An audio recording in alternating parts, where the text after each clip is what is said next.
өнөөдөр бид эдгээр ухаарлал хайрсан дээгцүүдийн нэгийг танилцуулах хувь тохиолоо. Буддийн сургаал юу? Хүчлэг гүйцэгч Эрдэнэс 10 бүлгийн 1-р хэсгийг багшаавын шүтэлцээ нэвтрүүлгээр Франц улсад 2015 оны 8 сарын 13-нд англи хэл дээр тайлснаар хүргэж байна.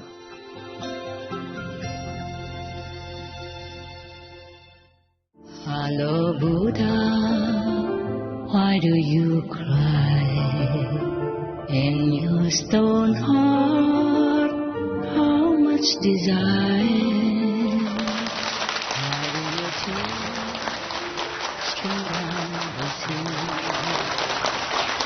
Why give you love to the Thank you.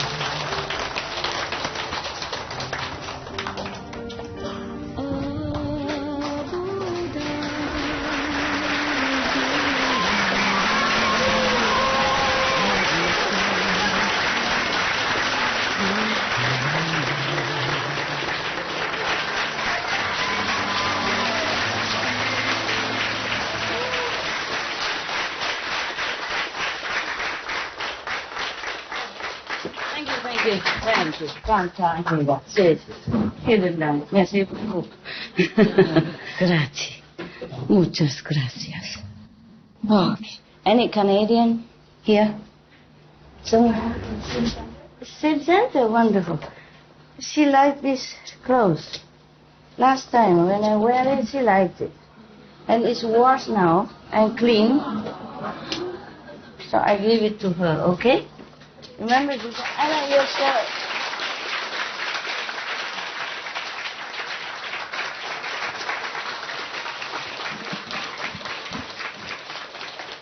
Where is the big Buddha? Yesterday you were all yellow, so today I thought I'd compete with you, and then you become all green. I cannot run after you all the time with color. Yesterday also one person said she liked my robe, and it's gone. Thank you, Master. Yeah, it's okay. You are the one? Yeah. Okay. But don't always copy them, okay, huh? Then I'll have nothing to wear anymore. It's not only that, but I'm not here to give you clothes. You are not homeless, okay? Just sometimes when natural, spontaneous, it's okay, yeah? But otherwise, even if I like to give everything, there's no time to arrange all that, you know? And also, sometimes I invite somebody for food, you know, or the monks I offer. But I cannot do this all day to all of you, even though I would like to. Please don't mind, okay? Otherwise, I will have no time to see you, no time to meditate, no time for many other things. I'm breathless. Yeah. Good, but I just ate my breakfast, so I'm very strong now. I wish I don't have to eat. I save sometimes also. Okay, now we go to heaven and hell checking the Buddhas, huh? Yeah. You like story, huh? I love stories. Yeah, I love stories. It's so easy, simple to understand the principles of things. When you just read the story, it's more lively. It's more like exemplary, right? If I always tell you, give the precept. Don't kill. Don't steal. Don't lie. I say, okay, Master, okay. What's the big deal? I don't know why. But all this true story from the Buddhas, we feel refreshed and re-inspired, re-encouraged. And so we feel happier to keep the precepts because we understand why. And we read the story, it's so interesting and so easy to remember, yeah? Oh, when we remember all these people, then we remember why they go to hell. Yeah, why they gone to heaven, why they became Buddha, why they became Bodhisattvas, and what for the Buddhas are there, saints, yeah, what for enlightened masters are there, etc., etc. Then we remember better, yes. So I like very much recently I had more time to meditate, and I had only a couple of books similar like this, Buddhist story, in my mountain. And I read it, and I thought, wow, I wish I could read it to all the people. I mean, to you, at least to you. And then, so I came here, I have more. I have more here. And if you stay here, I will continue to entertain you.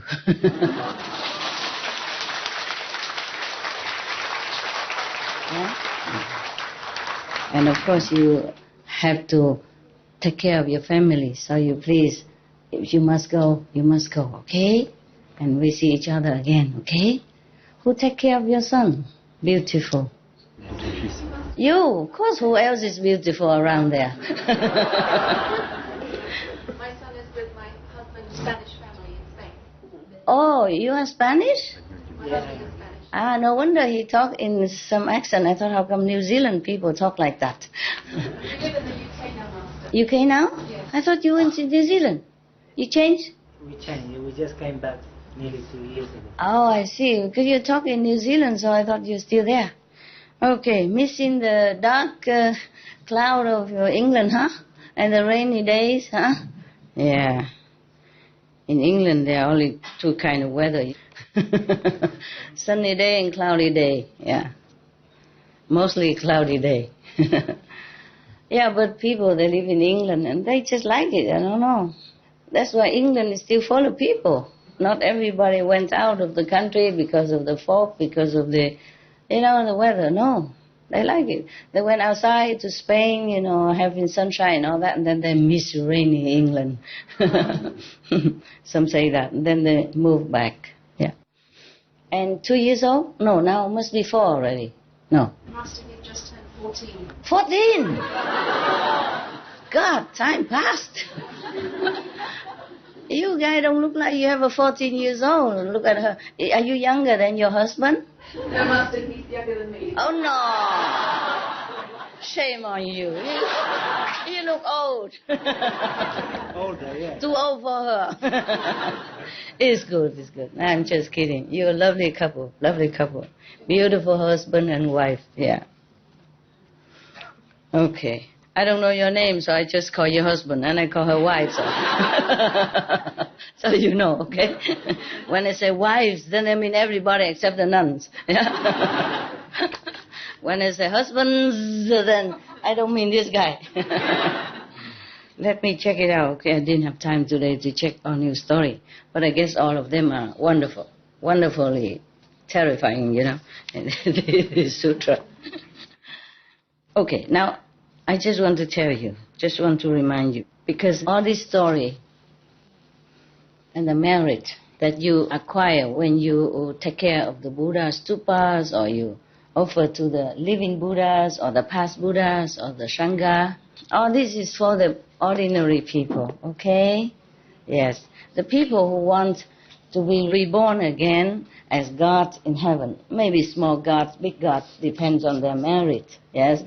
Or people who like to become humans again with richness, power. Remember, they all dedicate their merit for the next life to become king of this and, officials of that and gods of that heaven and this heaven. But this is not for us, okay? But it's good that you know. Also, it reminds you to practice well and to keep the precepts. Because. Yeah? Yes.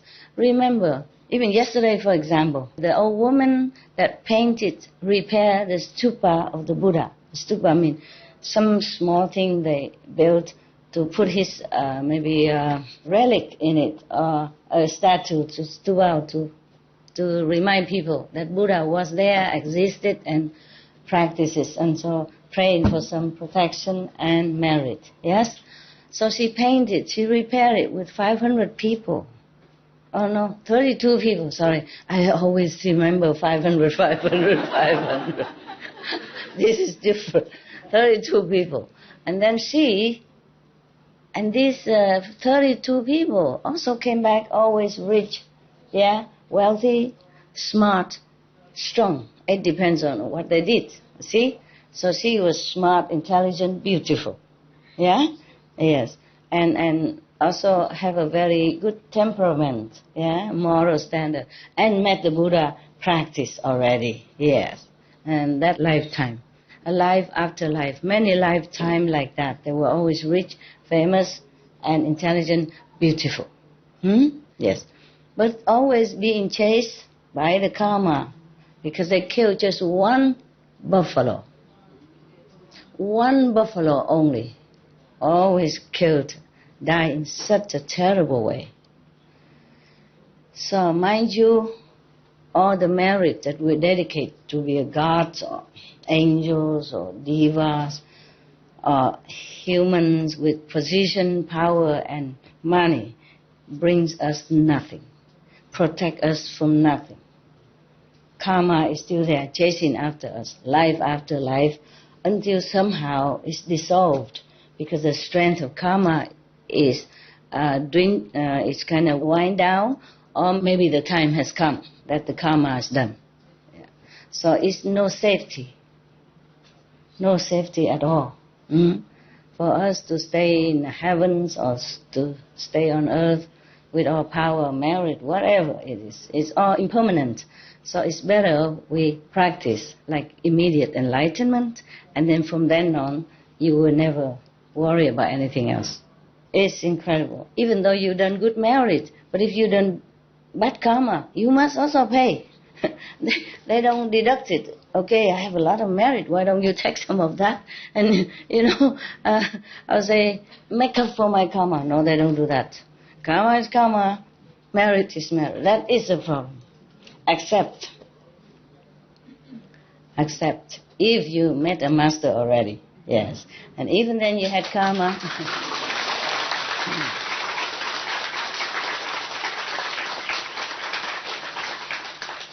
Even then you had karma, you still first go heaven. Yeah, because of the master will take you up, even non-initiate. And from then on, because of that merit, he will continue to have merit, whatever karma just left behind, rotten somewhere. And the Yama is just looking up and drooling. Cannot get him down. Yeah. Remember there was one thief. Told you the story about thief. His father said, don't ever go into any temple and listen. Yeah. But then he happened to be at the temple and then he listened. Yeah.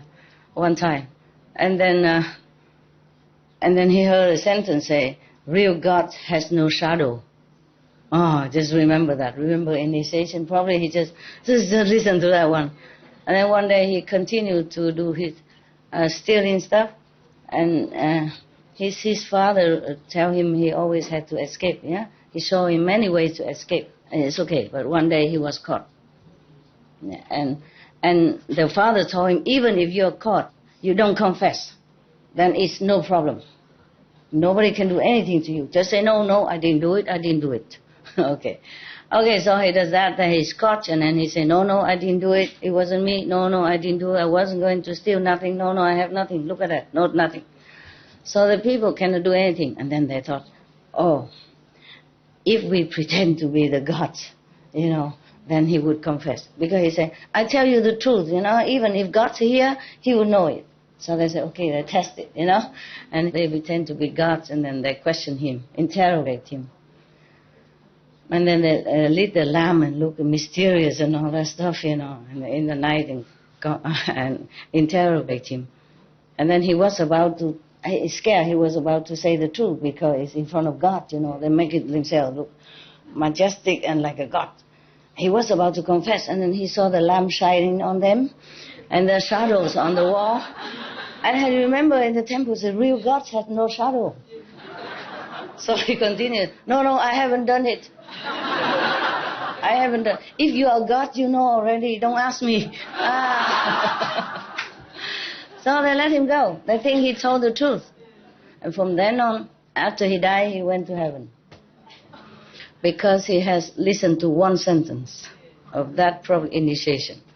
So the person came to him, the person who told him to go in that temple, came to him and said, okay, in a few days your merit will run out and they will send you to hell. for what you did. So if the church come and ask, but you still have some merit left, if the church come and ask you, you have your merit first, or you want to have your sin punished first? So you will say, I want my merit first. Yeah. And then after he still continued to stay or go higher heaven, then that master continued teaching him, and then he has more merit, and who cares about the sin anymore? Understand? Yes. So that's why the masters came down. That's why the Buddha sacrificed for human beings, same with Jesus, Mahavira, Prophet Muhammad, and others. Countless masters, always come and go. And bodhisattvas also, meaning lesser saints, yes. And the bodhisattva is the one who almost become Buddhas. And they're going to be Buddhas sooner or later. And they still have to rely on the powers of many Buddhas so they can do their rescuing work on the planet. Understand?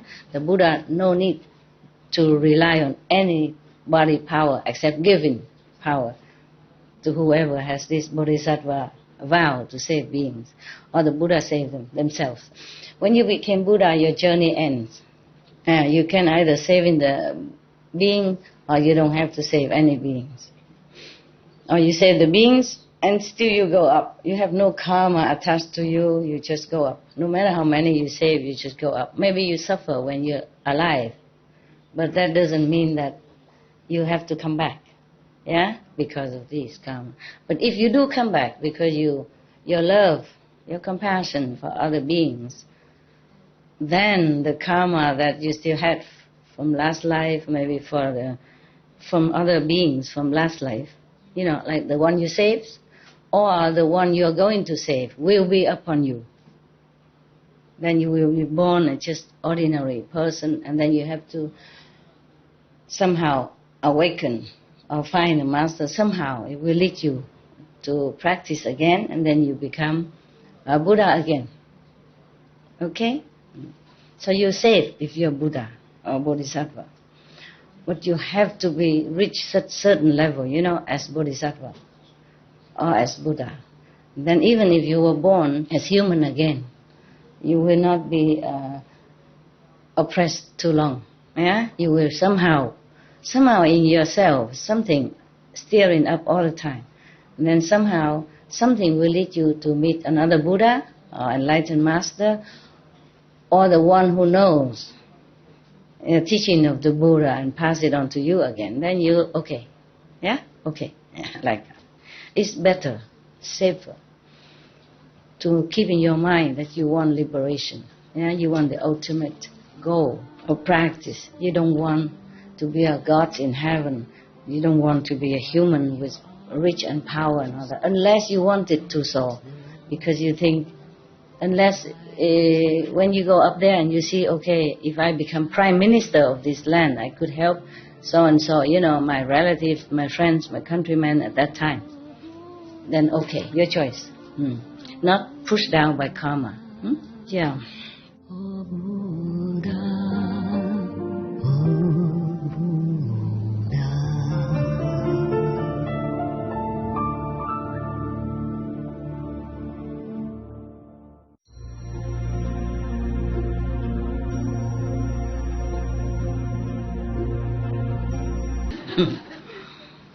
Now, even then, I tell you, you see the king that killed 32 persons?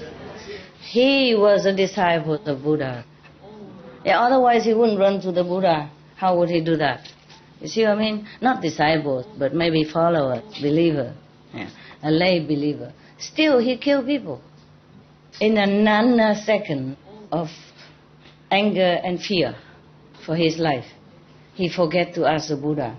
He could have run to the Buddha at that time and say, Master, 32 persons want to kill me. I want to kill them to save my life. Maybe should I do that, or is there another way? No, he didn't. He killed first, and then people come and threaten him, then he runs to the Buddha. Yeah, this kind of disciple. You see that?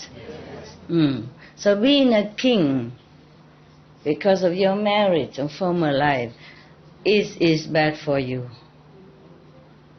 Even if you have the right to kill these people, it would have been better if he didn't. Then his marriage will be better and he doesn't have to suffer later on. Okay? Yeah. But maybe the Buddha saved him, I don't know, but still it's not the right thing to do. Yeah? The Buddha at that time teach everyone to be compassionate, no kill, no steal and that. And because he's a king, the law and all the power make him forget. He can just kill anybody. Anytime. Just chop chop. That's his tradition at that time. And it's bad, nah? Yeah. Even though they were enemies. Yeah. But at least, thank God the Buddha was there. Otherwise he will be also killed. The king.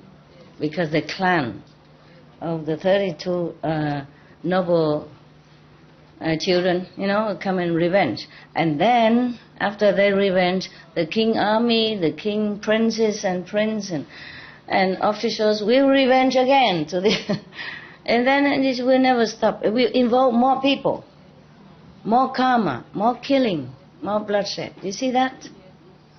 See that? So that's why we should never ask to be born again, or even this lifetime to become king or anything. You have enough food to eat, you have enough clothes to wear, that is the best thing already. Okay? And whatever left, maybe you can spare, then you give it to the poorer people. Whatever you can. Even just a little bit of something, some food. The food that we wasted in our planet, in every rich country, we can use that to nourish the whole planet 3 times over. Every day buy a lot, and then don't eat and throw out, because nowadays we have the fridge, we have the supermarket. We want to go out to buy once a week, and then we stuff it all in the fridge and eat slowly. But sometimes we don't eat, we go out, and we go to friends, and we eat outside, and then the food just keep staying there. So do not buy too much. If you can afford, whenever you go out to work, and then by the way, you stop by something enough for that day, 2-3 days max. Otherwise, even if you put things in the fridge, they still go rotten. And that's not only that. Not only we are the one who waste it. The companies who sell food and drink, sometimes they throw them away so that the price will not be too low. If it's too abundant, then the price too cheap. Yeah, that is the problem. Before the food reach us, it's already thrown out. Not even to give to animals. It's end up in garbage can. Tons and tons of them. Oh my God, they're just pouring down, just tomato bags, cabbage, broccoli, salad, avocado, apples, banana, all pouring down like dirt from the garbage collection. And then just grind it all, end it up in the garbage. Some of the people now, they organize themselves to pick up this kind of food, to give it to people. Yeah, but still how much can you rescue? Since you don't have a lot of people in your organization, and you can only pick so much, and only so much people come to eat, maybe some poorer people. But billions of people are hungry. We cannot bring the food there for them. Unless the whole world have to sit together and have to organize how to make use of this food instead of throwing away, and then a lot of people hungry. That is not right. That's not right.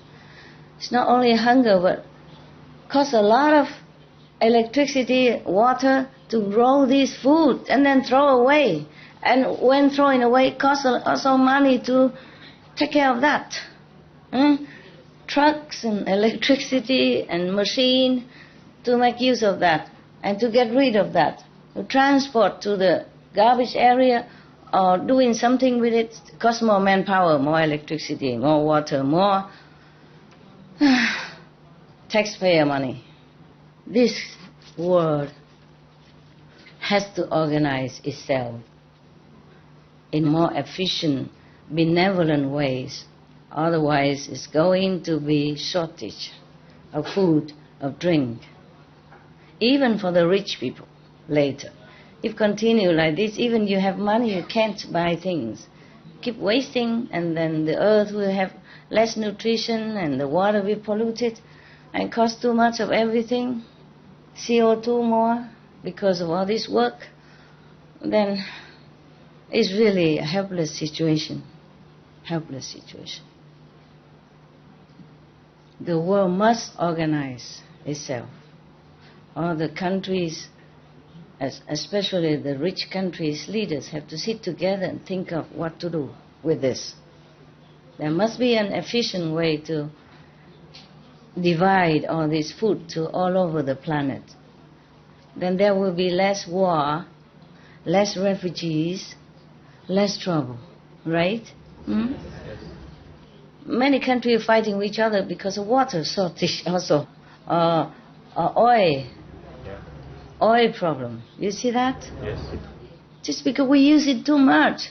We are using too much fuel to produce food, and then we waste it, and then we use a lot of also energy to take care of the waste. It's like a devil's circle. It won't end. Must organize together. The food organizations, the food ministry of all the countries have to sit together and tackle this intelligently, compassionately, or else we all will have consequences. Remember, okay? Do not wish to be gods or any local gods or big gods. Do not wish to be reborn again as rich and famous, beautiful movie star or prime minister, whatever, yeah? I'm checking, okay? What kind of king, already listened to Buddha and still go out and kill people, just like that. Kill 32 persons just to protect one person, himself. Okay, I don't know this story yet, but we read it, okay? And we surprise together, okay?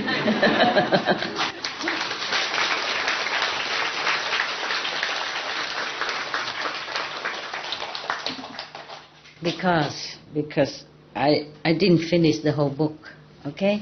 You see how much I read already, before that, to check out which one is better. Some I read, but I didn't read to you because it's too much, yeah? So these several stories, the last I did not read. I have to tell you the truth. So if something bad, we just erase the tape, yeah, and say sorry. It's really such a blessing to have a small heart. And then now that I move all the theater phenomena down there, and the makeup and everything, it's all there, So simple. I don't have to walk a lot. I don't have to look where is this, where is that. Waste a lot of time. Therefore, some men complain, women took so long because their things are too many. They have to go and look around. The wardrobe is over there, the bathroom is over there, back and forth. And they have to, compare and then go in the mirror to check if it's okay or not okay. Yeah, you just have a small room. If any husbands complain the wife took so long for makeup and dressing when they go out together, just move her into one small hut. 180, 150, like what I have. Then everything is there for her, I just hang some clothes on the wall, you put the 2 nails on both sides and you hang. You have a lot of clothes too. And the makeup we put somewhere, And then she will finish in no time. Yeah, don't complain, just do it. Just say, okay, this is good for you, darling, You have everything here. If you have a garden, build a hut there and put everything of hers there, okay? And then you don't have to wait too long. Because the husband always say, darling, you finished yet? He's waiting in the car, patiently, In 2 minutes. And he will say, you say that 2 hours ago.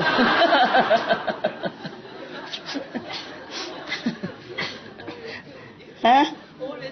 2 minutes. But you say that 2 hours already ago.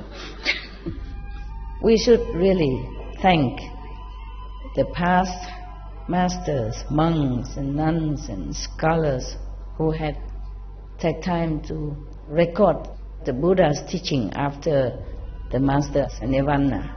And also for the past and present persons, lay or monks or nuns who had really dedicated themselves, sacrificed their time and precious health or under any difficult situation to translate this so that I can read it to you. And we have to thank them. And may they be blessed forever by all the Buddhas, past, present and future. May their merit be immense. May they be liberated forever. Thank you.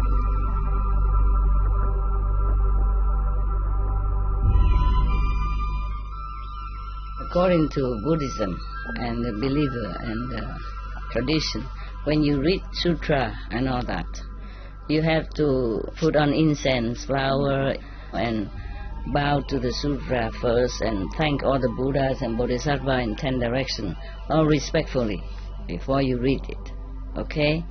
And then you cover the sutra also with silk or beautiful cloth, and I just make it more popular, yeah, more easy, simple. And I apologize to all the Buddha. I say if I done something wrong, according to the tradition, my heart is full of respect. It's just that I cannot always do that. So please, all the sin, whatever I've done wrong, is all on me. At least other people, they hear the names of the Buddha, according to the sutta, they will get benefit. Yes.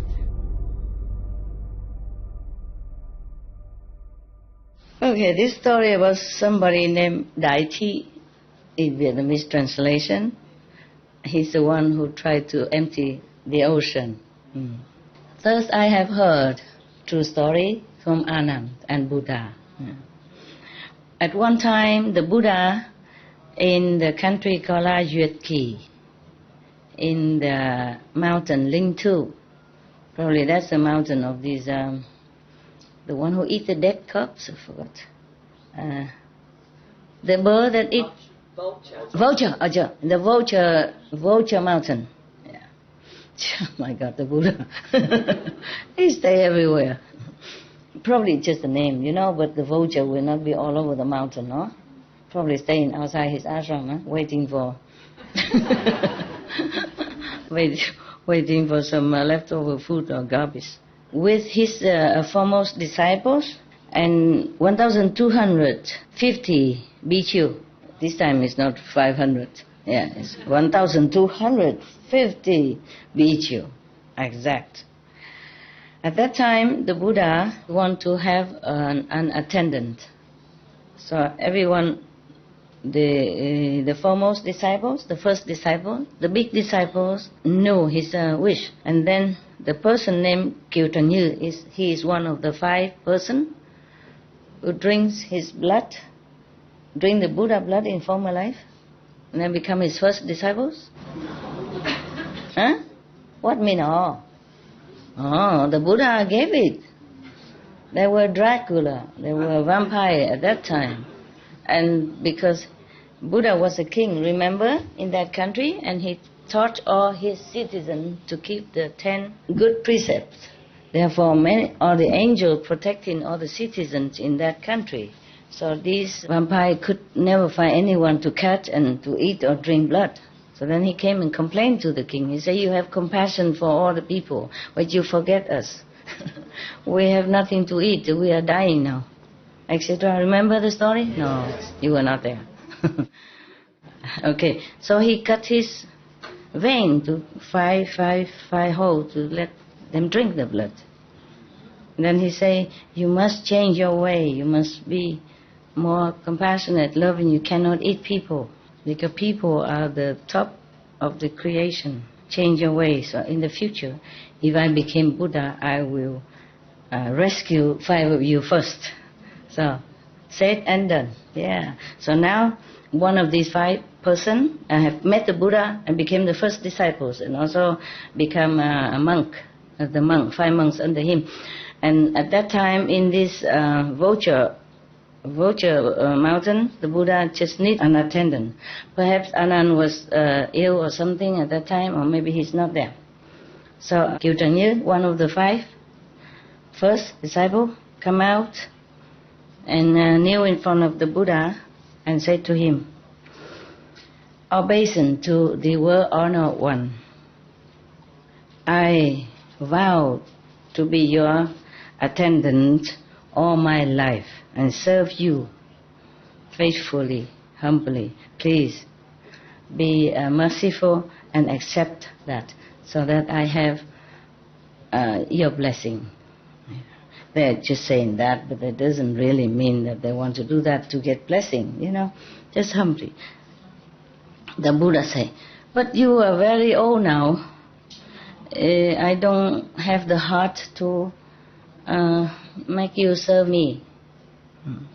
So he went out. I wouldn't dare to take him as an attendant either. What if what if the old habit come back and he wants to drink blood again? He's not vegetarian, is it? But what if he remember the past life, Yeah, some people will still, the habit die hard, Many thousand years you don't even forget. So okay, Kieu Trần Như left, bowed to the Buddha and left. And then Mahakashipa, and then Sariputra, and then Maudalagayana, and another 500 big monks, come out one by one, who want to be his attendant, but he refused them all. It's not easy, It's not easy. Everybody wants to be the Buddha attendant, but you have to be able also, Not just say, I love you, and then that's done. It's not that. Yesterday, one of your sister, because I know her husband a long time ago, and he was one of the so-called Hu Phai, followed me around when I was in Europe first time in my mission, in my job, when we're doing all the fashion show, and they follow me everywhere. Her husband is one of the maybe 4 or 5 men hang around, driving, shopping, snoring, and etc. Tempting me, go to disco and all that stuff. Master, that discotheque here is made by the Prince of Monaco. Go and check it out. I said, why we have to go there and check it out? Oh, it's a small country, nowhere to go. We just go and check it out. I knew nothing. They tempted me like that. Then they drove me all the way there. Yeah. My God, I went there just to eat a pizza. A vegetarian, a vegan pizza. Disco, my foot. I didn't know how to dance. I forgot how. And then I just drink orange juice. Looking around. Okay. I told you yesterday, if the Buddha went into the brothel, you don't say nothing. Okay? It's good for that business. He will try to rescue someone there, okay, who has good affinity, but somehow being pushed into that position by karma. Understand? Just like many stories we heard, good people often misstepped and then fall into some very bad areas. And one of the masters of Vietnam, he also teach similar Quan Yin method. He also went to casino. Yeah. But I never thought anything like that. Okay, he don't go there because he enjoy playing cards or anything. He went there for some purpose. Yeah, maybe transform that place or help somebody there. Okay. Yeah. So the ordinary people and the bodhisattva do perhaps similar things, look like, but it's not like that. Okay, it's not like what we think. All right, where were we? At that time, one of the monks, he somehow intuitively know that the Buddha wanted Anand. That time Anand didn't exist yet. I mean, he's there, but he's not famous. So he, and other people also understood that. So, okay. And then Sariputra and Maudagalayana come up and to me and say, Anand, me mean Anand, yeah? Anand, I think the Buddha wants you to be his attendant. You have more merit than us. Okay, come, get up quickly. And then ask the Buddha, okay, to allow you to be his attendant. And then all of us also rely on your merit. Yeah. So he listened and he stood up and came to the Buddha. Oh no, he says to the two monks first. He say like, very humble, he say, both great elder reverends, yes. The world honor one has immense merit, and his wisdom is unfathomable. Yeah, if I go near and serve him, maybe I won't be able to do it well. And then if I do it all wrong, then make karma, and then it's bad for me. What to do? So the Sariputra say, but we observe that the world honor one pay attention to you a lot. I think Buddha thinks you can do it. So he would like you to become his attendant. So I heard the two great reverends say that. I don't know what to do anymore. Meaning Anand. Anand doesn't, not I. I wouldn't have that such a merit. I don't know what to do. So so I said, if the two great elderly reverends think thus, then please come and ask the Buddha for me. But in order to be the Buddha's attendant, I request 3 privilege. What do you think he asked? Not the nun, you know. Not the monk, you know. What do you think Anand requests? 3 favor, 3 privilege. What did he want? What can Anand want from the Buddha who has nothing? Tell me. Tell me. If you don't tell me, I keep drinking. Huh? You think he wants money from Buddha? Who knows? Wisdom? Great wisdom. No, the Buddha already give him the way to practice, and then he has his own wisdom. Sutras. He wants sutras from Buddha. Buddha has nothing. Ability to remember everything. That he has already. Good, but it's good that you know. Maybe. Yeah. Stability. What, love? To serve. To serve? Good serving ability? No, to serve. Yeah. I want to serve you. Well, he's going to do it. It's not okay. Serve with good ability? Yeah, maybe, okay. Enlightenment, he already gave him. Secret teaching. He want Buddha's secret teaching. Ta-ta-ta.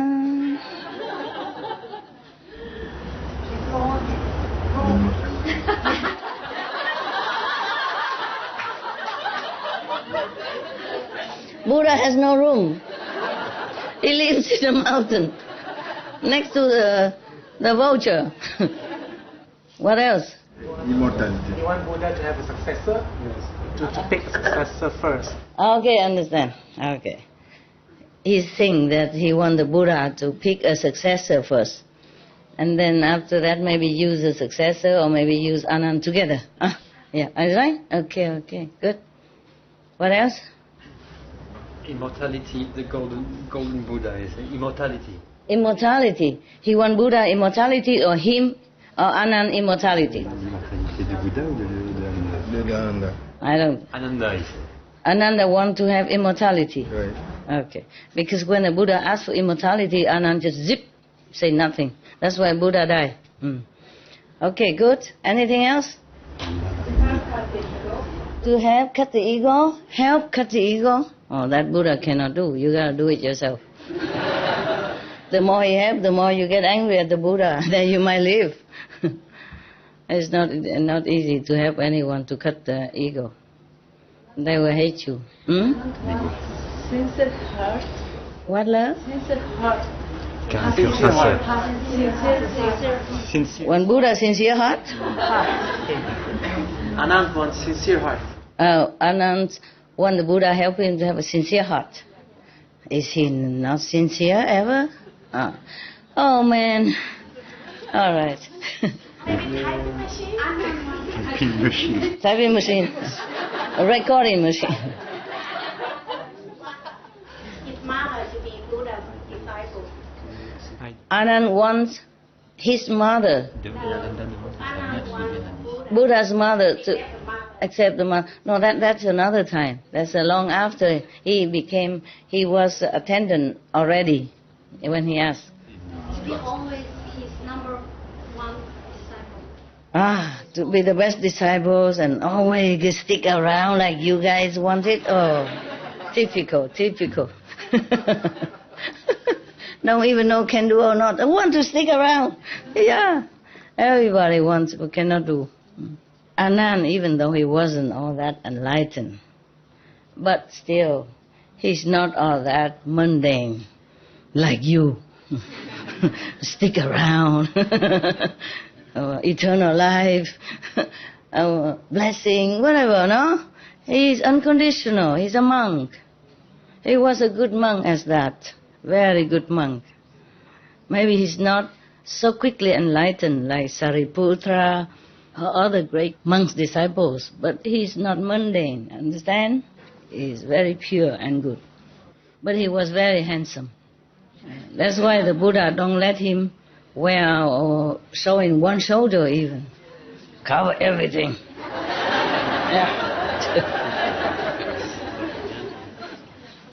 Yeah, as I told you already. Even one shoulder. No wonder the men are, tighten them up here, I feel sorry for the men, apart from having to shave every day, that we don't have to.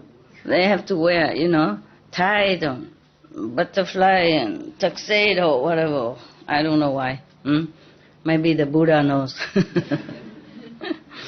Yeah, we have things to hide and they cut the V shape all the way down here. Why bother cutting that? Why don't just open it up? Because the V shape too deep. Whenever you bend down, all your treasure is just exposed. I mean, that's why we have to hide. Men have nothing, all flat and plain, Yeah, do you have anything in there? Nothing.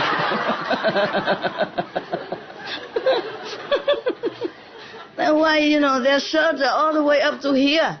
I mean, even T-shirt is very covered, I want that kind of T-shirt. I can never find it. And then one day I saw one of the male monks working in water electricity. I said, where did you get this T-shirt? Mind you, I could have noticed, but normally I don't go out that much. I'm almost like cut off with the wall. So I saw the monk wearing a T-shirt. And it looked like that, like that, like this one, like that one, like that one. The neck ought to here inside of V shape. So you go out buy me some of that. He said, but this for men only, master. I said, never mind man, woman, I want that. I cannot buy. But for the men, you mostly big, even medium size. They don't have small size. Or medium size, so I wear like three times bigger. Had a lot of room for rent. But still, I like it here, cover up here. Yeah. Not like I'm modest or anything. I wouldn't tell you anything like that. What I mean is it's warmer here for me. And at least give me a choice. If I want to show, then I cut it myself. Don't force on me like that. Force me to always have to show stuff. I like to do things voluntarily. I don't like to be forced. So I have some of that, and they go out and bought me the whole shop. And they say, that's all you got? Only 6? He said, that's all they have, Master. Everything else is bigger. And other color with, I love you, baby, and all that stuff printed in the front. You know what I mean? Yeah, all kinds of, macho of the day, things like that, So we cannot buy it for you. I said, okay, that's good. Yes, you have fun, huh? Okay, good. But the Buddha is also troublesome. Why didn't he just say, Anand, you be my attendant? Why he has to work through the Sariputra and 500 monk disciples to get his own attendant? Huh? I don't know why. Is the Buddha so shy or something? Is he shy? Huh? Maybe he's shy. Yeah. Maybe Buddha doesn't want to. Even he didn't ask for attendance. The monk disciple thought he might need one, so they come up and volunteer. Yeah. But even though if he likes Ananda, he just say easy. Maybe he didn't want to ask, right? But he make 5 people come in front of him, kneel down, prostrate, and talk, and everybody say no. Then why didn't he say don't bother? I would think about it, or I want Anand. He probably want people to volunteer has more merit than for him to say, I want you and you to do this and that for me. Yeah? Maybe like that. Huh? Yeah. Now, he requests, if he was to be the attendant of Buddha, then he requested 3 favors. Yeah? 3 privilege. Number 1, if the Buddha has old clothes, he will not want to accept it. Old clothes, don't give it to Anand. Anand doesn't want to have Buddha old clothes. What do you think? He want new stuff? Yeah? What kind of a monk who just want new stuff? Never mind, maybe he does, who knows? Let's check it out why, okay? Number 2, whatever the Buddha ate left over, do not give it to me. You want to eat the new food only? Want new clothes? Huh? And new food. Has not become attendant yet already so picky, you think? You think he's like that? Yes or no? No? Why he say he just don't want the old clothes from Buddha, I don't want the leftover food from Buddha? Okay. Number 3 is meaning that depends on the season and the time. Only he himself will take care for the Buddha. If the Buddha accepts these 3 conditions, then he will be his attendant. So the 2 great disciples, monks, came up and tell all that to the Buddha. Then the Buddha explained like this. Anand, why he doesn't want to wear my old clothes? Because he was wise, thinking ahead in the future. He worried that other disciples get jealous of him. Because even though the Buddha's old clothes is offered by kings and officials and rich people, so the clothes are very expensive, beautiful. Even though a monk's clothes, but good material, good quality, good sewing, yeah? Okay. So therefore, he worried that other people think that because of greed for beautiful materials and clothes from the Buddha, therefore he wanted to become an attendant. So he tried to avoid that. That's why he asked that Buddha old garment will not be given to him. Okay? And then the second, why he doesn't want to eat the same food left over from the Buddha. Yes. Because he worried that other disciples thinking, even though it's a leftover food from the Buddha's bowl, but there's still hundreds of precious, rare nutrition. Yeah. It's very difficult to find on this planet. So people might think because he loved to eat this kind of rare food, therefore he want to become Buddha's attendant. This boy, he worries so much. Who cares? As long as you have good clothes, good food, why worry so much? And the third, he worried that other people, outside people, whatever, keep asking Buddha's things or bringing things in the wrong time and disturbing the Buddha's meditation and time. So he said he has to take care of the schedule. And also, to be an attendant, he should know what is the season to bring what kind of food, more suitable, and what time, like that. Yeah. So that the Buddha's body becomes strong and healthy. Everything must be really taken care of accordingly, correctly, for the Buddha's wellness. Yeah. That's why he asked like that. He said he is the one who take care according to the seasons and time, schedule. Nobody else should interfere with that. Yeah? So he's near the Buddha, he should know what kind of Buddha like and what kind of food is suitable for him. Maybe his body not well today, then he give what, you know? But if everybody else interfere and always want to come and give this, give that all the time, any time, and then he doesn't like that. He said he's the only one should be able to take care of the Buddha's food accordingly, according time and season. Okay. But you should know it's not just this day, it's not just in this lifetime that he asked for this. So like offering food according to seasons, yeah, not only this lifetime. A long time ago, past life, he also served me and also do this. Yes. Maybe that's why he knows everything. Huh? He knows what about the Buddha wants and what time should give what. So the Sariputra tell the Buddha, obeisance to the word honor one. In the past life, how did Anand serve you? How does he know when to do what and when to give you what? Please, can we know about it? Yeah. So the Buddha said, Sariputra, if you want to know, of course, I will tell you. He said, Sariputra, long time ago, limitless time passed. At that time, there was a king who ruled a very big country. And under him, he also ruled 84,000 smaller countries. And also 800,000 small tribal leaders. Also on this planet, in this world.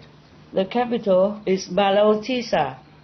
In that capital city, there was a Brahman, Brahman, you know. Brahman is a first class caste of India. Yeah, okay, just to remind you. And he's very, very, very intelligent, and the king respected him like a teacher.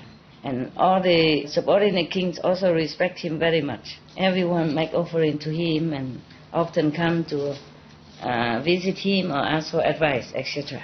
Then they treat him as if they are just court officials and the Brahman is a king. His family is very rich, very rich. His richness is as rich as the king even, because everybody come and bring offering to him. He's very rich, but he has no children. And he's very, very unhappy. He doesn't know where to go to pray for fertility. One day, he go to one of the little temple that worship the Brahman. Brahman is the third level god. And then another 4 gods and many other heavenly devas. He go there and then he pray over there for 12 years long. And then after 12 years, because he's so sincere, 12 years praying, worshipping, offering, not waver, 12 years long. And then finally his wife pregnant. Oh, the first wife, probably he has many wives. So his first wife got pregnant, yeah. And then he asked somebody to check if it's a son or daughter, because at that time they put more emphasis on sons, men with the same name, continue with the tradition of the house, the name of the family, blah, blah, blah, blah, blah. Yeah? In Europe also, right? If you married, you have the name of your husband, is that correct? Yeah. I also did. But my ex-husband, he said, I can also have your name, like that. Vietnamese name. Funny. Funny guy. It's okay. He said he wants to have my name. I said, no, it's okay. We continue the European tradition. Yeah? But he don't mind. And then the woman who clairvoyance came and said, oh, she's having a son, pregnant with a son. Oh, he is very, very happy. And then as many servants, girl, really serving her well and take care of her well day and night. Yeah, no one should ever do anything against her order, against her will. Make sure that she's always happy, peaceful, have everything she needs, 24/7. Wonderful. Okay, time's up. She gave birth to a son, truly a son, and all his body is golden. Yeah, and his hair is so smooth and beautiful color. Yeah, I mean, black, like a very, very, very, very beautiful, healthy black color. Yeah, and his forehead is very high. Yeah, I also have one. Okay, according to my body, this is very high. Proportion of my body is too high. So I cover a little bit to make it proportionate. What a vanity. A vain woman. Okay. His nose is straight, yeah, and his eyes very bright, yeah. His mouth is very pinky, yeah. In human standard, he is perfect, yeah, perfect. Wow, he's so happy. The father Brahman teacher was very happy. And then he asked, astrologer came and checked out his fortune, his astrology. Okay. After he checked him out, he said, oh, this boy has all the merit and morals in the whole world. No one can compare. Yeah. In the future, he could be the teacher of the king, teacher of the country, master. Yeah. So, wow, after that he was very happy. The Brahman teacher, very happy. And then asked him to give him a name. The astrologer, give him a name. The clairvoyant, give him a name. Okay. At that time, to pick names for children has two rules. Yeah, they have to observe the stars, constellation of the stars, and then they have to see if any phenomena come out, appear, a good omen, something like that.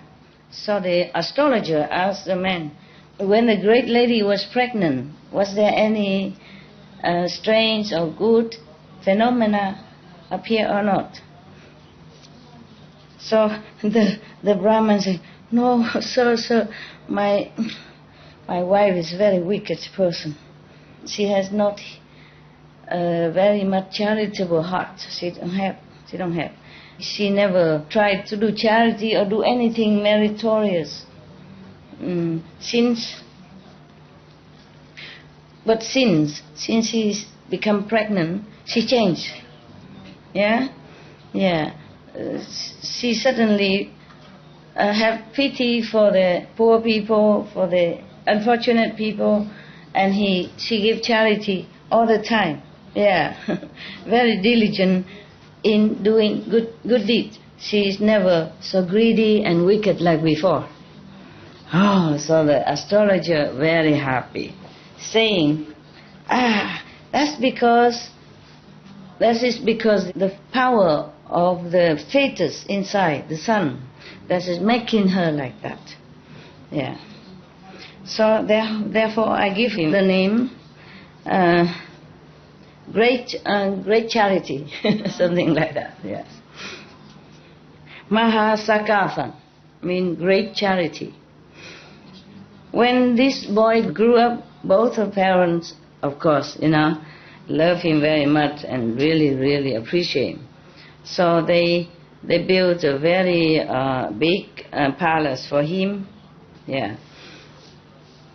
They build palace for him depends on the weather. Huh? One for winter, yeah. One for summer, and one for spring and autumn.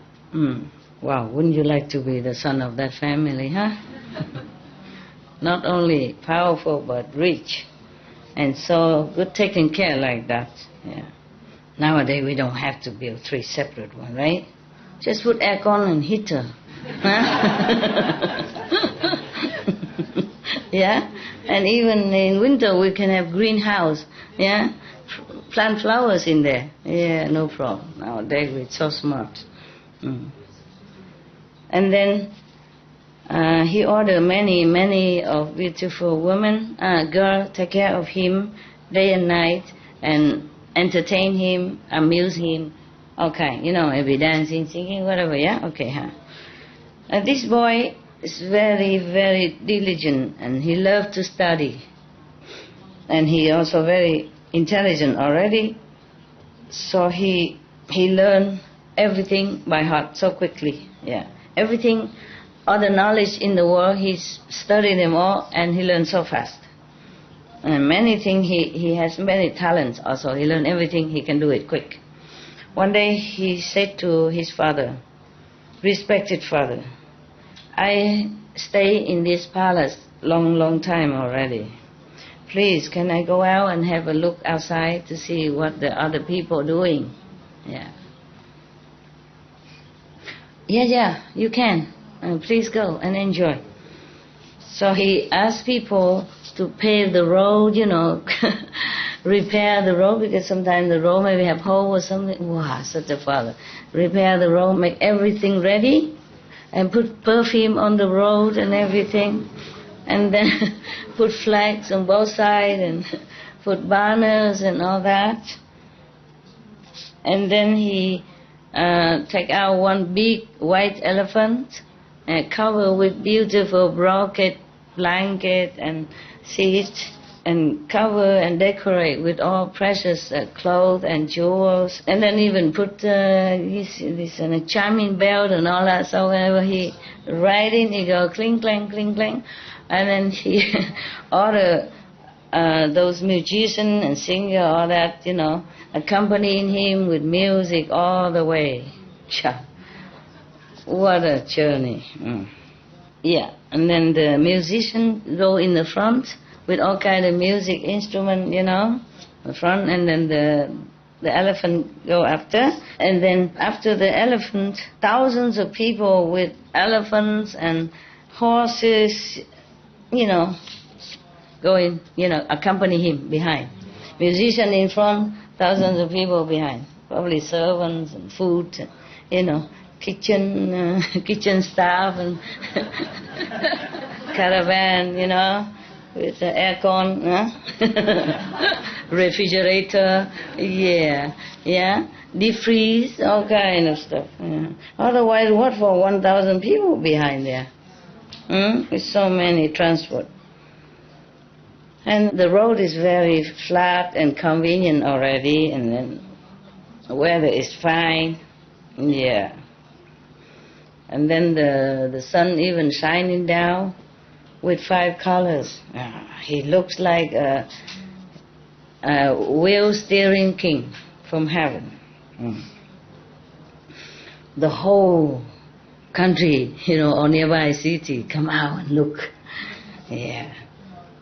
Everybody was so fixed on him, and the whole entourage with admiration.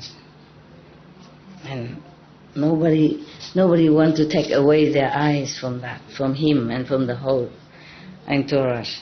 And they all praise like this, wow, So rare, so rare. So majestic, yeah. So dignified. Look like a Brahman king from heaven. Yeah. And then suddenly appear somewhere a bunch of beggars, tattered clothes, smelly, dirty. It's a contrast. And then they have no shoes, nothing, and walking, even limping, come out, and then their bow are broken and everything like that, nothing good. Come out and ask for food. And the great charity asks, why are all of you suffer so much? Why are you in suffering like this? And they say, sir, we have no family, we have no parents, no brother, sister, no wife, no children. We are very poor. We have nowhere to live. We're homeless, beggars. And then the other one of the beggars say, I'm sick all the time. I have no way to work, to earn money. Yeah, I have no way to survive. And the other one say, oh, my family met the unfortunate circumstance, so we became bankrupt. And many debtor came, so I cannot pay and pushed out of my house. So I have to hide, run away from them, and then back in on the street for surviving. Yeah, what a great contrast. Yeah, the father did everything to make him look like a king on earth. So after the great charity man heard them saying like that, he felt so sorry for them. And then he continued his journey. Probably he gave them some food. Didn't say, yeah. Probably he gave. And then they continued the journey. After a while, he saw a group of people killing and preparing animals for meat to sell. So the great charity asked, hey, what are you doing? Why are you killing the animals? He said, sir, my ancestor, they are doing this job, and then we just inherited, we continue the tradition of our family. We don't know any other job to do. If we cannot do this, then we die of hunger. We cannot earn money by any other means.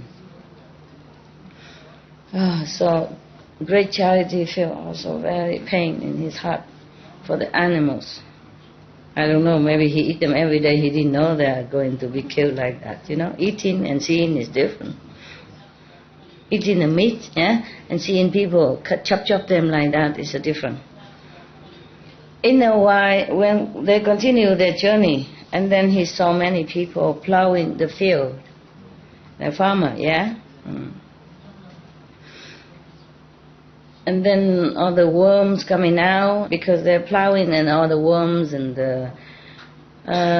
for the crickets, come out, and then the frog come after them and eat them up. Yeah, all the animals eat them up. And then after that, many snakes come and eat the frogs and the others, smaller animals. All of them are crying and yelling and whining. And then he saw big eagle, flying down and eat the snakes.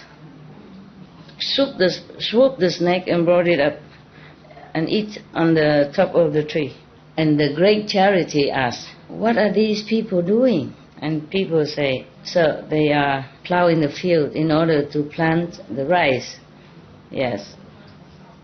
And then they can also survive on that. Also, they have to earn something to give tax to the king. After he heard that, he feels so sorry for them also. Yeah, he feels very melancholy inside his heart. But he continued. Yeah. After a while, he saw many hunters. Yeah, they use a net, dig holes and traps and all kind of that, and trapping animals, killing them, all of them trapped and caught in the net and get killed and all that. They struggle and crying, very pitifully, very, very heartbrokenly. So Great Charity asked, "What are you doing? Why are you doing this?" And the hunter said, "Sir, this is our job. We are hunters. Yeah. If we don't do this, then we cannot do anything else to survive." And the men feel sorry also both for the hunters and the animals. And they continue. For a while longer, they came to a big river. Many boats are there, and people, the fishermen, they spread out the net, catching all the fish. When they catch up, they are grasping for breath and air and jumping and struggling. So very, very, very, very heartbrokenly. So the Great Charity asked, "What are you doing? Why are you, harming these fish?" She says, "Sir, from my ancestor until now, we just doing this all the time. We have no other job. If we don't do this, then we can't do anything else. They're trained in that." Oh, so he also feels sadder and sorrowful.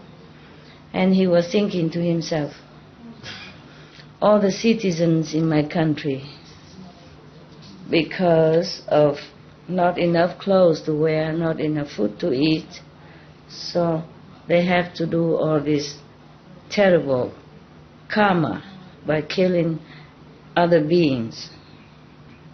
And if they die, they will have to go to hell, or hungry ghosts, or animals themselves. How pitiful, how pitiful. Yeah. From ignorance and dark corner, they are going to fall down into even darker and darker area.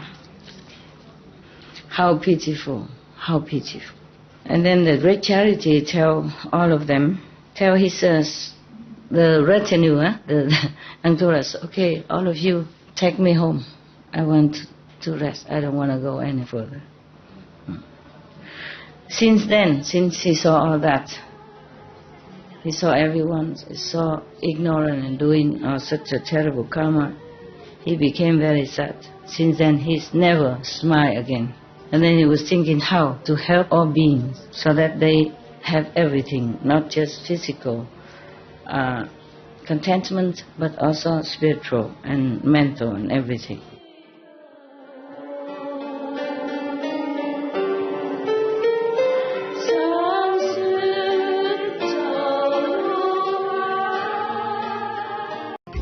Then I came up to his father and said, "Respected father, just now I went out into the suburb area, in the rural areas, and I saw that our citizens, because of survival, doing many things that is karmically heavy, also labor for food and clothes, and then killing many other beings because of their own life or survival.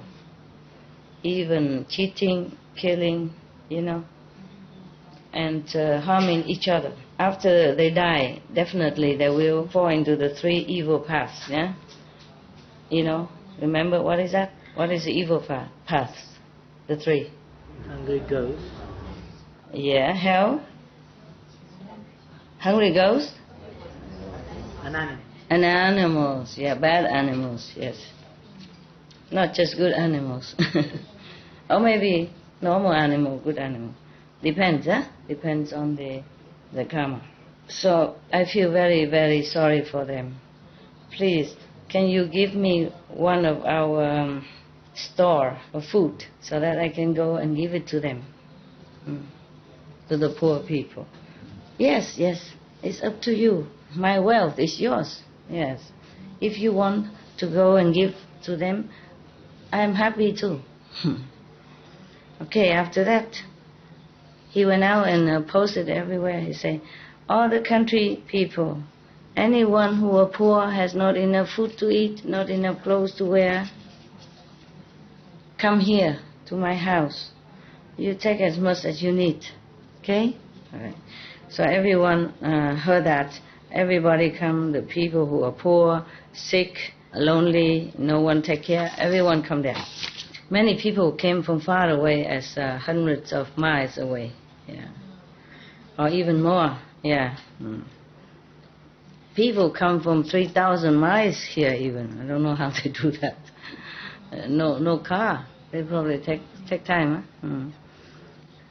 The one who is healthy carry the weak and sick. They help each other.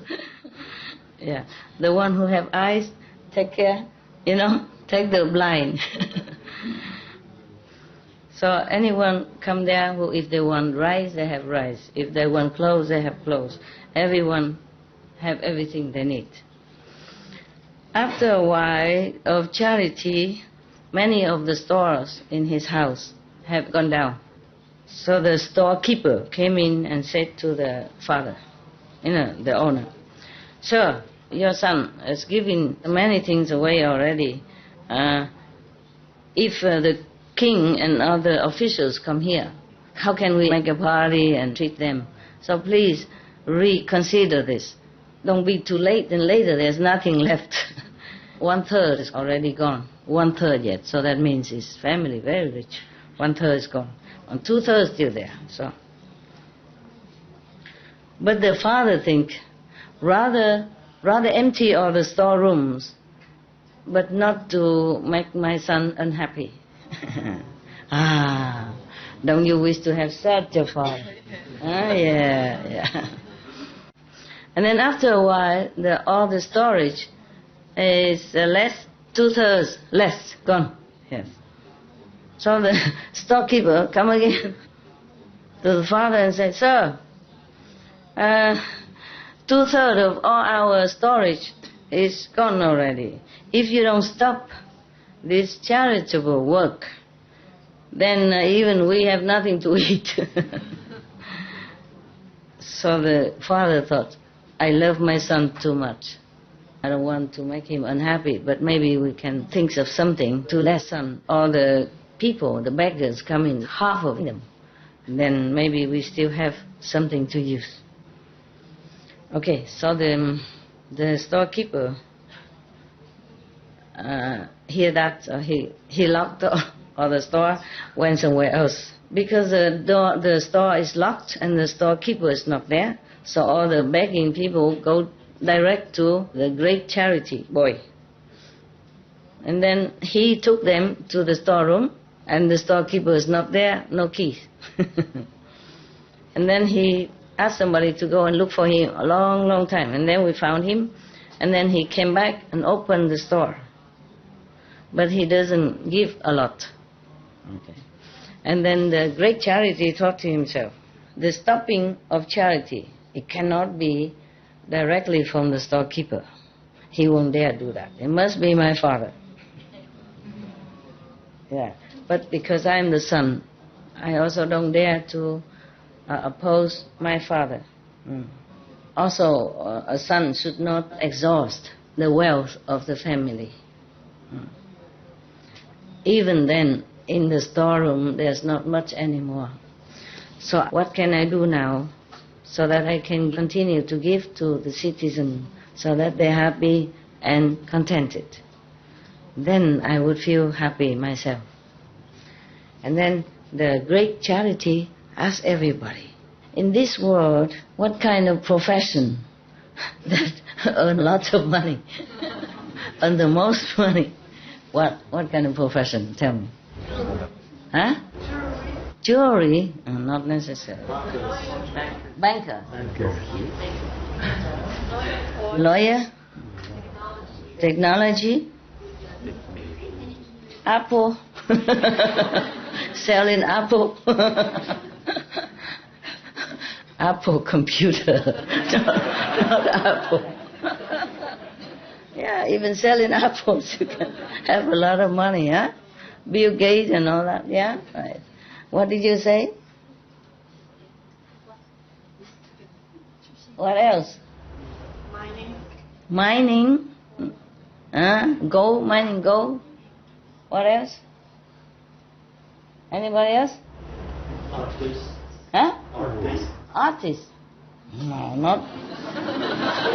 Except you are Picasso. Huh? You mean movie stars? Yeah, they are also artists. It depends on what artist, right? Huh? Engineers. Engineers? Insurance companies. What? Insurance company? Bankers. Oh, somebody told already. Okay. What do we do in Togo to earn lots of money? Assurance. Insurance. Oh. Oh, so we are in the wrong field of job. How about Supreme Master Thanh Hải job?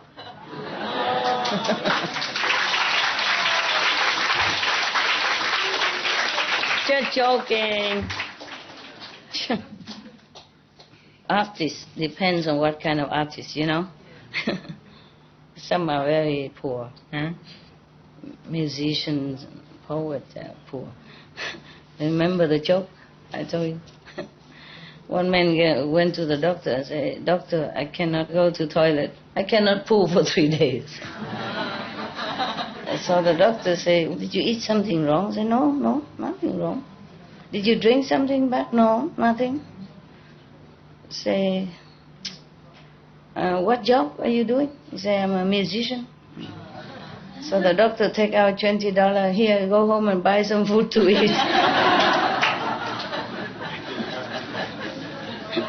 If he didn't eat nothing for 3 days, how can he go to toilet? Not all musicians are like that. Just a joke, okay?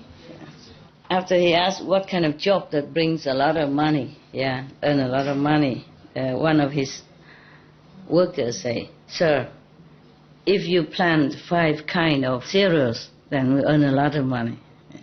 And the other one say, "If you're not afraid of danger, and you can travel far away, then that will earn, and do like a merchant, buying, selling business, then you earn a lot of money." And another one say, "Sir, all this above is useless. They don't bring you any success. If you want all the beings on this planet happy, then you should go deep into the sea and found those precious stones and all that. Then that's the best." Yeah. So the great charity say, plant trees, go far to buy and sell. It's not much money. Okay, maybe go in deep in the sea to find precious stones. That should be the best. Okay, precious stones, they're more expensive, right? And you don't have to do anything, just go deep in there and find them. So, okay, I will go. I'll go and do that. And then he came up and said to his parents, "Beloved parents, please allow me to go into the sea to bring precious stones and all this gold and thing to come back and give it to the citizens." And both parents were so scared, saying, No, my son. Anyone who went to the deep sea for all this, they are poor people. They are very poor people, have no way to survive. So if they stay home, they would die anyway. Therefore, they do this kind of thing. You are not so poor. Why you have to go to the deep sea to do this? And then you make us worry so much about your life. Okay, if you want to do charity, just go and take everything out from the store. Yeah, give them all out. We don't say anything.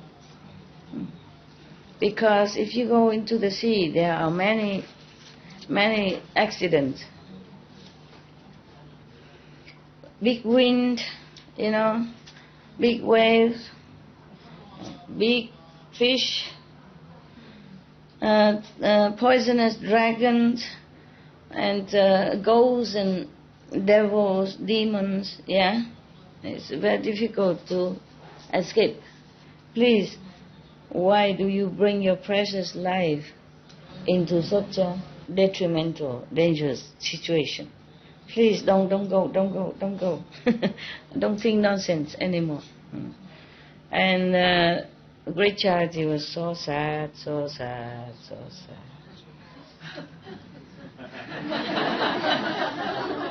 So sad. He was thinking to himself, I want to make a big future for myself. And then even I worry about my little life and how can I make it? How can I make a big business? And then at that time he prostrate in front of his parents and said, I prostrate to you, both of you. If you stop me from going to the sea, finding precious substance to bring back, to help our citizens, then I would just stay here. I would just stay prostrate. I won't get up anymore. Ultimatum. I want it. So used to with get what he wants, I guess. But this is not really a spoiled kid. He has a good heart, that's all. So after they heard the son say that, like a heartbroken, and they asked everybody else to advise him, please don't go, it's very dangerous and far away, and many people go, not many people return. You have to remember, we are very diligently praying for many, many years, and we have only you. You're precious to us. And now you've grown up, why you leave us lonely and worry? Please stand up, go eat something and make us happy. He still stand there, laying there, prostrate on the ground. If you permit me to go, then I stand up. If not, I just lay here. Yeah, typical. Typical. Your son like that? Good son, yeah? Good. He lay there 6 days, no drinking, no eating, nothing. And parents also staying and coming, going 6 days, talking, advising, begging. But he don't stand up, he just rather stay there, hungry and thirst. So the parents so scared and talk to each other. Our son is so determined, from beginning to the end. He would not change his mind. So okay, we close our eyes and say, okay, let him go. Because if he stay here, after 7 days he would die anyway. Okay, so the parents talk to each other already and come to the son, lifted him up and say, okay, you go take something to eat. I agree. I allow you to go. We allow you to go. Oh, so happy. Oh, go eat. And then he wrote a notification paper. And then, tape it everywhere. Say, I'm going to the deep sea to find precious stuff. If anyone want to come with me, welcome. I will give all the necessity, luggage and everything. And then 500 people like to come with him. When they're departing, the departing day, the king, the officials and many people come out. Oh, many tens of thousands come out to say goodbye. And they offer them, dry food and money and many things, and drinks and all that for the journey, yes. Everybody was happy, everybody prayed and wish them a peaceful journey and peaceful return, safe return. After a few days on the sea, they stopped in front of the sand beach. So everybody came up there and take a rest. Unfortunately, there's a big group of robbers. They went there, and there are too many to overpower them with a man number, so they cannot oppose them. He knows he cannot. So he took all the food and whatever they have and give it to the robbers. And then continue his journey. This is not to the beach yet. It's not to the sea yet. They were just walking and found a sandy beach and then rest. And then the robber came, took everything. All right. But they still continue. And they came to a citadel, a city, it's called Phong city. In this city there was a noble person, rich person. His name is Kartile. He's a Brahmin caste in India. He has one daughter, very, very beautiful. Her body is also like golden color, gold. And her hair is like jewel, shining, beautiful. And she's the most beautiful girl at that time. 84,000 noble family, prince and all that. They all came to ask her for a wife. She refused them all. Now the great charity man came in front of the city wall, in front of the house, and knocked at the door, want to borrow some money. Yeah. And then she saw somebody knocking at the door, and she came out and peeped, have a look. So he came in, and she was suddenly very happy and touched in her heart. So happy, she came in and tell her father, "Pa, outside there's a person knocking at the door. He is my husband." All the prince and noble people, she didn't want. That's my husband. And of course, the noble rich man is so happy. Finally, she, okay, So many people came, and he's already hopeless. Yeah. So if she can find one husband now, of course she's happy. So he came out happy, and he opened the door and he saw this man, very distinguished looking. Yeah. Dignified personality. So it's not like normal men. So he was very happy inside. He said, "What are you here for?" So he said, "Noble sir, my heart aching because many citizens are hungry and poor. So I volunteered to go to the deep sea to try to find precious stones and more treasure to bring it back, to give it to them. Yeah. Unfortunately, in the middle way, the robber came and took everything from us. Please, can you lend us 3,000 pieces of gold? When we come back, I will return it to you." So the noble rich man say, "Please come in the house, come in the house. There's no problem, no problem. Even 10,000 pieces of gold I have. I give it to you." Okay. And then he came into his store, took out gold, and he go to the store, bring his daughter with him. And as he walking, he was laughing, he said. And then, no, he take the gold and he bring his daughter out also. And he was smiling and say, "This sum of gold, I give it to you. Not lending, but give it to you." Yes. "And this is my daughter." Numerous noble prince and noble people came to ask for her hand. She refused. "Today I saw you, I'm very pleased.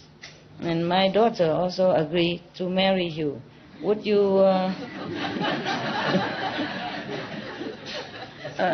would you okay?"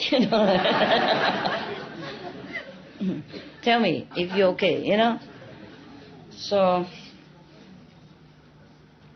great charity said, "Noble sir, at the moment I'm going out to the sea.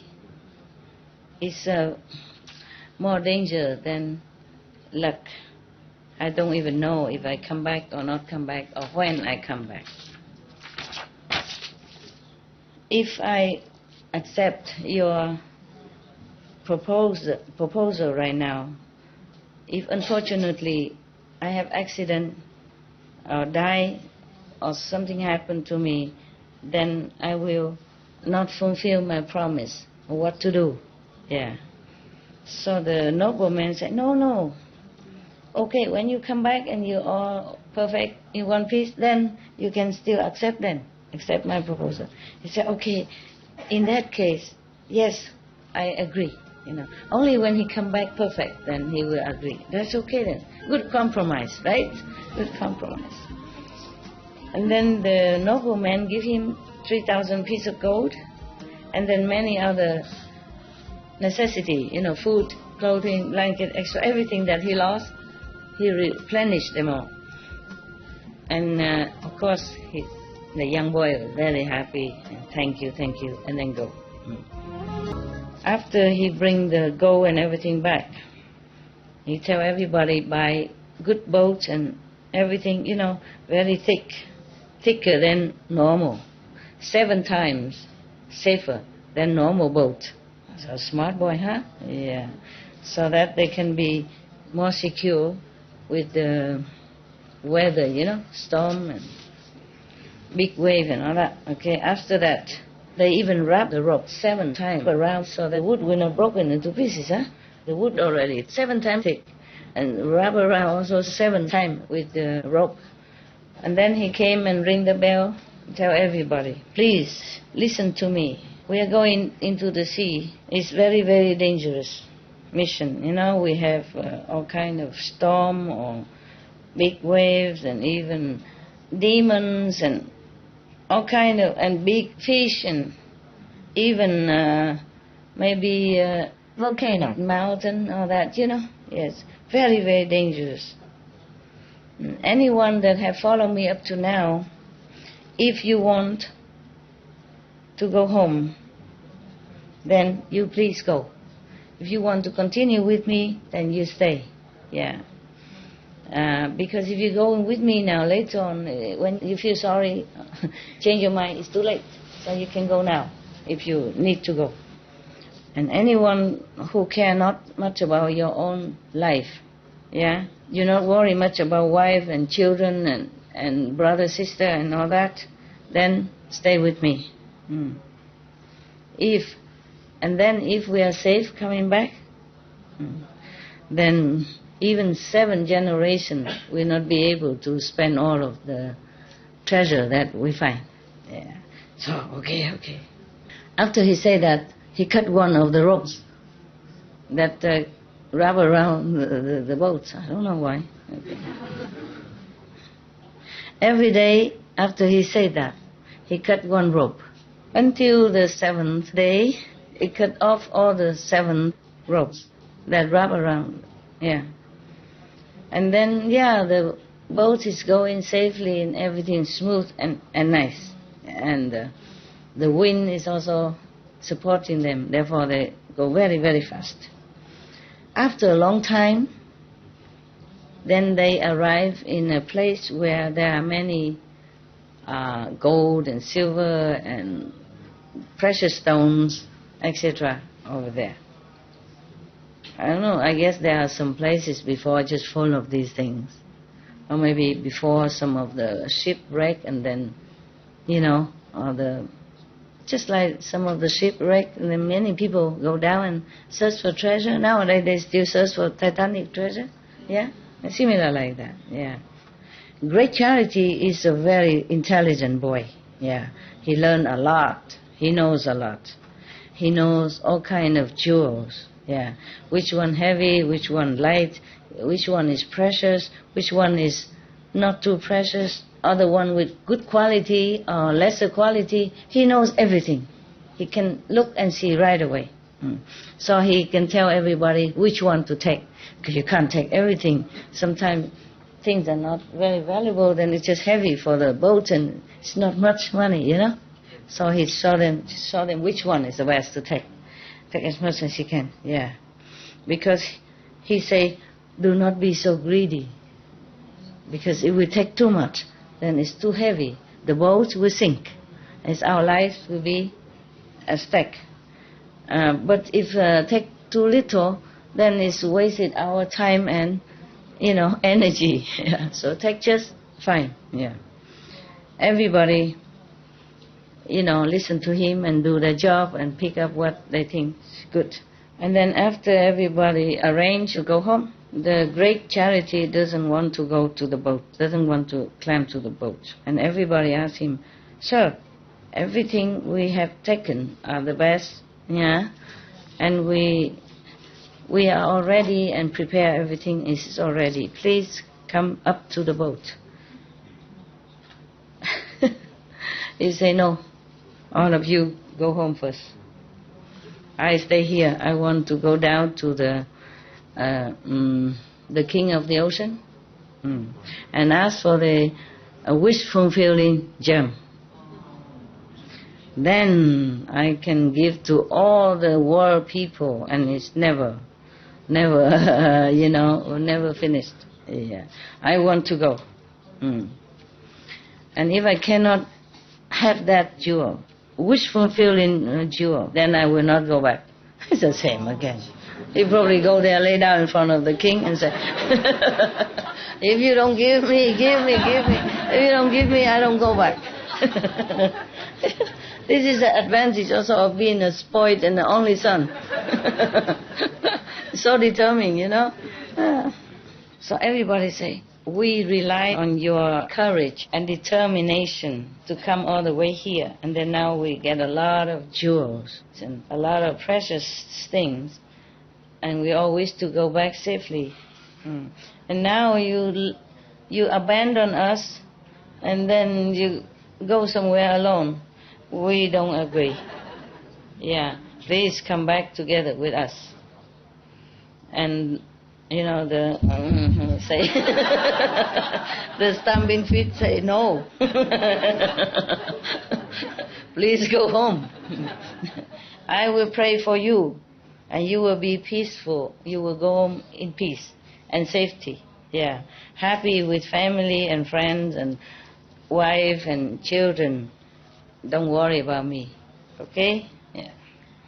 Everybody was so sad. What to do? They put their palms together, wishing him a safe, successful journey to the deep sea. My God. Okay. So there you go.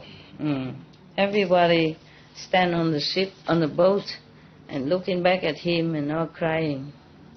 Because if he's left there alone, who knows what will happen to him, Who knows if he even can see the king of ocean or not. This is something like in a dream. The king of the ocean, you have to go down there, maybe you drown already before you even see him.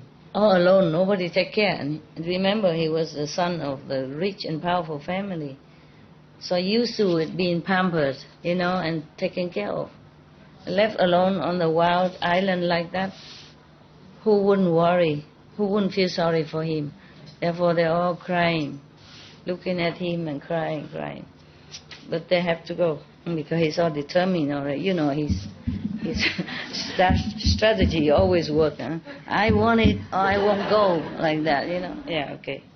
And then the boat disappeared from sight, from his side. And then the great charity, he knelt down and light some incense. Probably he brought some incense with him all the way. Probably that the father-in-law to be gave him also incense. Okay, he knelt down and said to the 10 direction Buddha first, obeisance to 10 direction of great wisdom, great compassion, enlightened Buddhas. Please be my witness. I do not fear the long distance and the dangerous journey going to the sea to take out the treasures, to help other citizens, so that they will not be hungry and thirsty anymore. This merit I dedicate to all the Buddhas in the 10 directions. I want to forward it only to my Buddhahood in the future. Meaning he doesn't want to be a god or a powerful human being, such thing like that. It's an ephemeral thing. Yeah. I am very, very sincere. So please protect all the person who came with me and now they're going back home. Protect them. Bring them home safely. And no accident, no trouble for them. And then he is going down to the sea now. The first day he went, the water is up to his knees. And then when he went together 7 days, and the water up to his waist.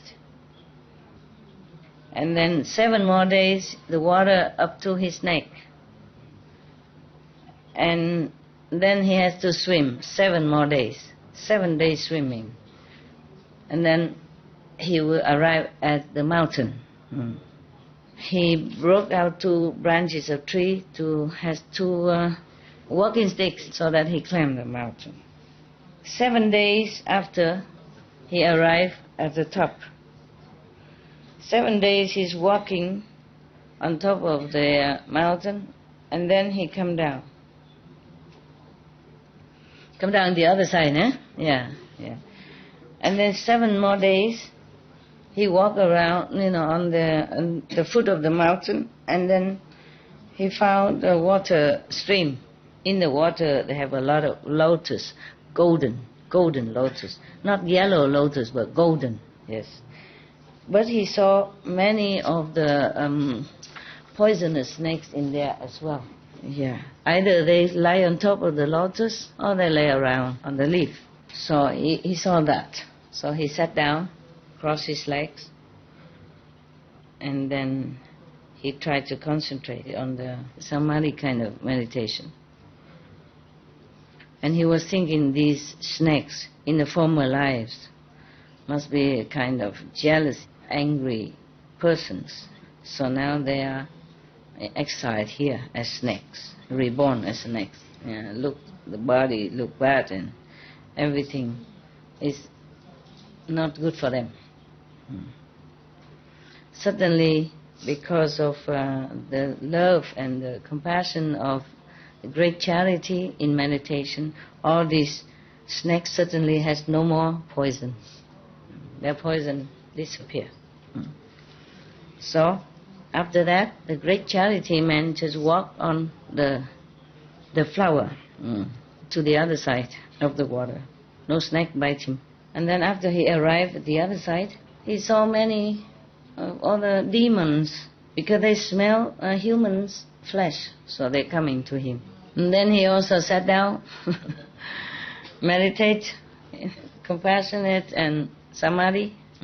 After that, all these demons suddenly change their mind into, loving, merciful being. And then they come and very respectful and happy as him.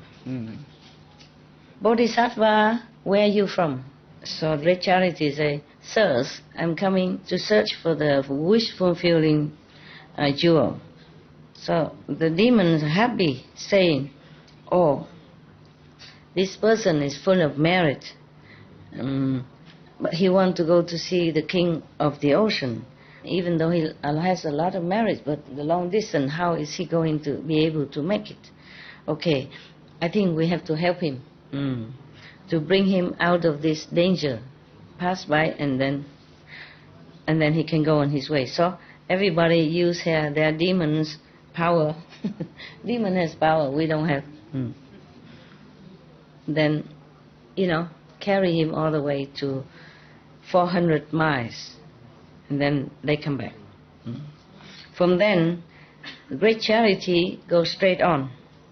And suddenly he saw a big wall, a silver wall, but it emits light like the sun. Now he knows this is the palace of the Ocean King. Yeah. So he was very happy and go inside. Yeah. But around this citadel, around the wall, there's 7 times this kind of water moat, 7 times water, surrounding the wall. And inside that, a lot of snakes, poisonous and scary snakes. Yeah. And then great charity thought to himself, these snakes, when they were alive as humans, their heart was so wicked and harm many people. That's why they have to be born as snakes. Look so scary and wicked like this and poisonous. So he felt very, very sorry for them, and he emit compassionate feeling, like energy like that. And then suddenly all these snakes disappear. Then he can go. When he went to the gate of the city, he saw 2 big dragons. guard in there. When they see great charity come in, they look at him, stare at him. And he also had to meditate on the merciful samadhi. And then the two dragons lower their head. Don't stare at him anymore. He walked on top of the dragon's head and go inside. Then he saw the king of the ocean sitting there in his jewel throne, 7 jewel throne. And he saw great charity coming. He was so surprised. He was thinking, my citadel has 7 times, protection of water, and many poisonous snakes, and then even have dragons and demons. And how can he come here? He must be full of merit. Okay? Yes. And then the king of ocean felt very respectful then. Yeah. Who else would come here? Very respectful. He came out, welcomed him, and asked him to sit on one of the dais, which are made of 7 jewels, 7 precious stones, and then bring all the beautiful food and drink offered to him. After that, he asked him, "Sir, you came here for anything important?" So they say, "Your Majesty, the people on the earth's surface, they are very hungry and thirsty. They're poor. Because of that, they have to do many terrible things, and creating terrible, killing karma, all kind of terrible karma they create. And then after they die, they will have to go reborn into the 3 evil paths. I feel so sorry for them. That's why I want to help them. Therefore, I don't mind the long distance and the danger coming here to pay obeisance to you and ask you for the wish-fulfilling jewel, yes, so that I can go home and help everyone on the planet. Please, be merciful and give it to me." Yes. But wish-fulfilling jewel is the most precious. Yes. Even though you came here, your adventurous journey to come here is very laudable, praiseworthy. Normally, I would not dare to refuse you, of course. But you stay here for 1 month first, so that I can make some offering to you, and then you preach to me, and then I will give it to you. What kind of preaching? He's not a priest. But he respects him so much, he thought he's a bodhisattva of some kind. Yes. All right, so every day, the great charity say, "Oh, that is precious. Your Majesty has such a hospitality to keep me here." And then even want to hear some saying, some Dharma. I would not dare to refuse. Yeah. I will stay. And then every day the king of ocean offer him food and drink, very respectfully and very plentifully. And then when he was eating, all the ocean being come with the music and dancing and singing, beautiful people. It's just excellent music that on the planet we cannot hear, we will not have. And after that, the great charity used all his eloquent talent to preach to the king. After a while, 1 month is up, he said goodbye. And then the king of the ocean take the wish-fulfilling jewel from his tuft of hair, give it to him. And then he said, "Great charity, sir, your mercy heart is so great, so big. Your willpower is so incredible. In the future, you definitely will be a Buddha. After you become Buddha, please accept me then as a disciple, and with wisdom." And then the king of the ocean take the wish-fulfilling jewel from his tuft of hair, give it to him. And then he said, "Great charity, sir, your mercy heart is so great, so big. your willpower is so incredible, in the future you definitely will be a Buddha. After you become Buddha, please accept me then as a disciple, and with wisdom. Then great charity say, excellent, sir, Your Majesty, what kind of ability, what kind of quality, what kind of power does this wish-fulfilling germ has? So the king say, great charity, this jewel has the power to make a rain in 2,000 square miles, yeah? And then that rain will manifest into many different kind of food for all beings to use, the useful thing daily. And then so he's very happy. Accept the jewel, and then thought to himself, he said, this jewel seems very precious, okay, but it's so limited. 2,000 more square miles he didn't like. Yeah, sure. Not enough. It's not as powerful as I thought to help more beings. It's not as I wanted. But never mind, I say goodbye and then take the jewelry and go. And then walking for a while, I think he wants something better. Walking for a while, he saw another citadel with a wall. It's all like green diamonds. Green diamonds, yeah. The same. 7 moats surrounded, a lot of water, and then a lot of poisonous snakes. Yeah. So he was thinking of himself, the same, nah? Because these snakes in the former lives, as they did not do anything good and they're wicked in their heart, therefore they be born in such a horrible, poisonous being. I have to feel sorry and try to bless them somehow. Yeah. After that, he sit down, and then go in samadhi with a merciful intention and loving them and feeling very, very protective for them. And then after that, of course, all the snakes has no more poisonous quality, the poison gone. And then he got up, walked on the heads of these snakes to go in, because it's water, so he walked on it like stone to go inside. And when he go in front of the gate, the citadel, he saw 2 dragons, the same, stopping him. And then the same, he do the same thing. When the dragons saw him, they look at him very violently, wickedly, as if say, don't go, don't come in. And then he also sit down, meditate. Yeah. And his merciful energy changed them.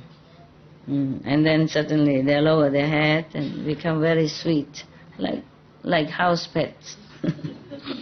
So he walk on that, go inside.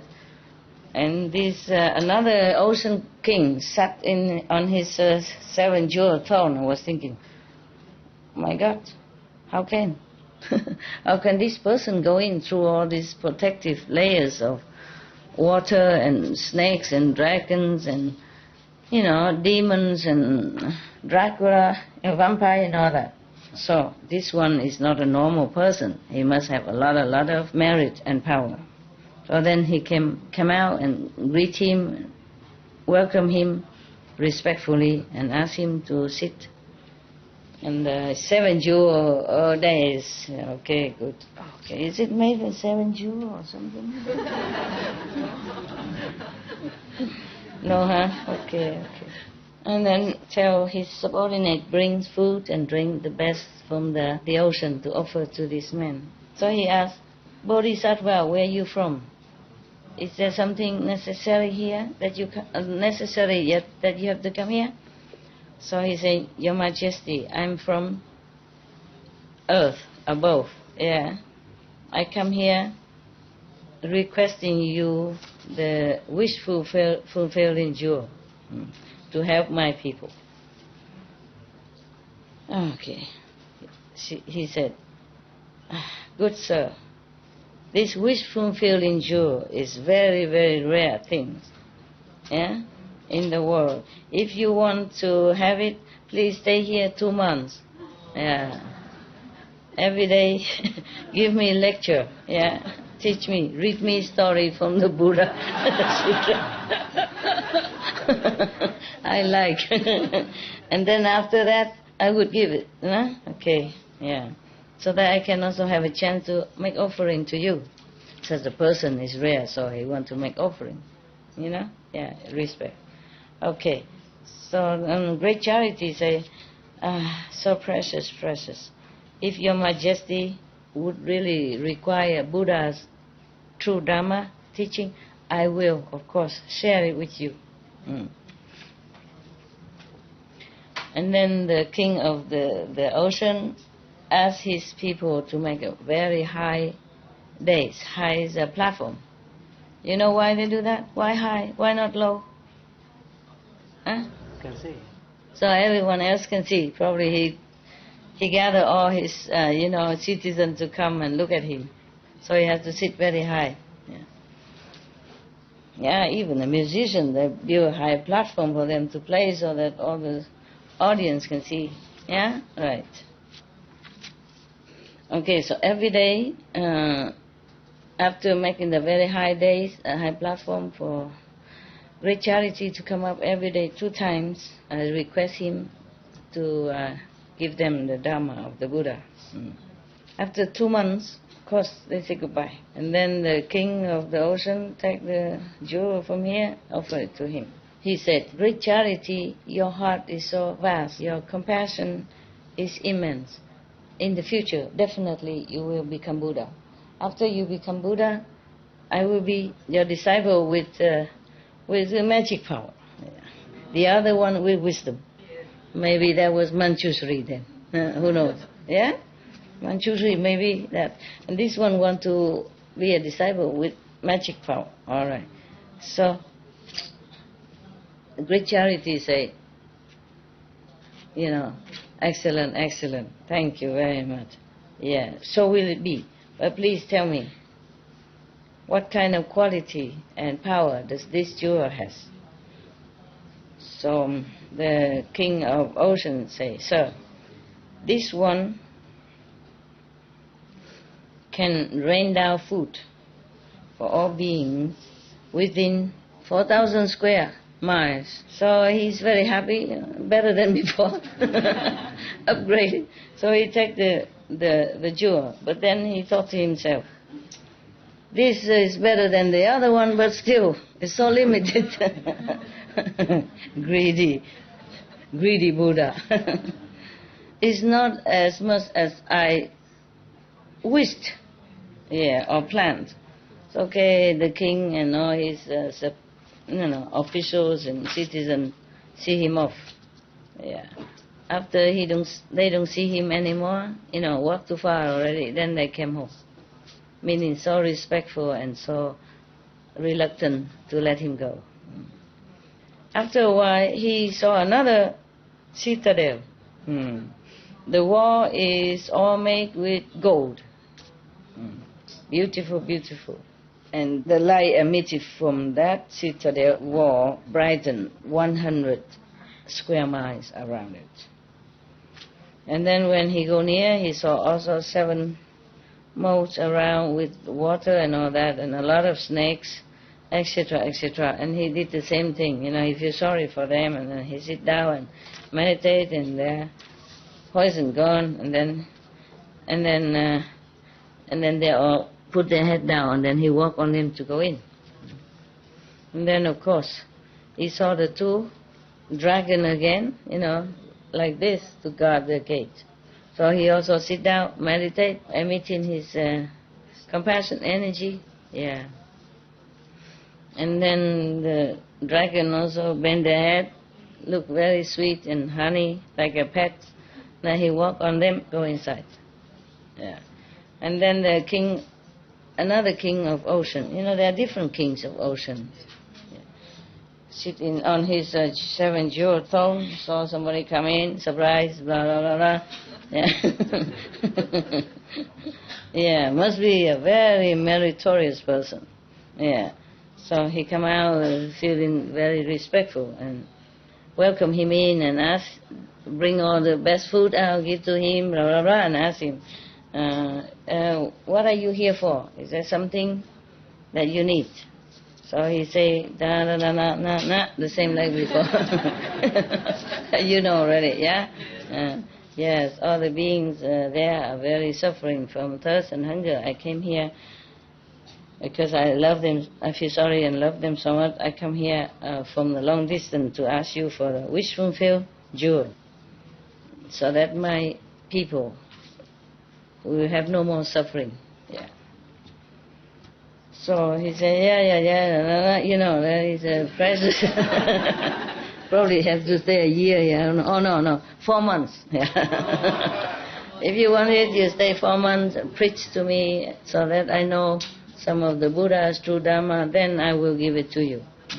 Okay, that's very good, very good. If you want to have Buddha's Dharma, I will sincerely offer you the ultimate teaching. Yeah. All right. The king of ocean, this king of ocean, happy every day. Give him good food, good drink, and then every time with the musician and, dancer, singer, etc., yeah? And then the great charity person, of course, go up on the high days and preach to them the best, yeah. After that, the king come and listen to the Dharma every day without fail and without tightness. Yeah. 4 months long, he arranged a schedule accordingly, and every proper time always offer proper things for great charity. After 4 months, we say goodbye and then take the jewel out and give it to him. And then say, great charity, your vows is so great, and your mercy is so high. Because of love for other beings, you don't care of your own body, you're not afraid of danger and hardship. You come here because of them. So, in the future, definitely you will become a Buddha. And thus, I vow to be your disciples with the best memory. Anand, I guess Anand. You know everything, my God. There's no surprise for you anymore. I was going to surprise you, but now you know everything. Okay, so he asked, excellent. If you vow like that, that is really, really good. Definitely you will have your wish fulfilled. Well, could you please tell me the quality, the ability of this jewel? So he said, this jewel can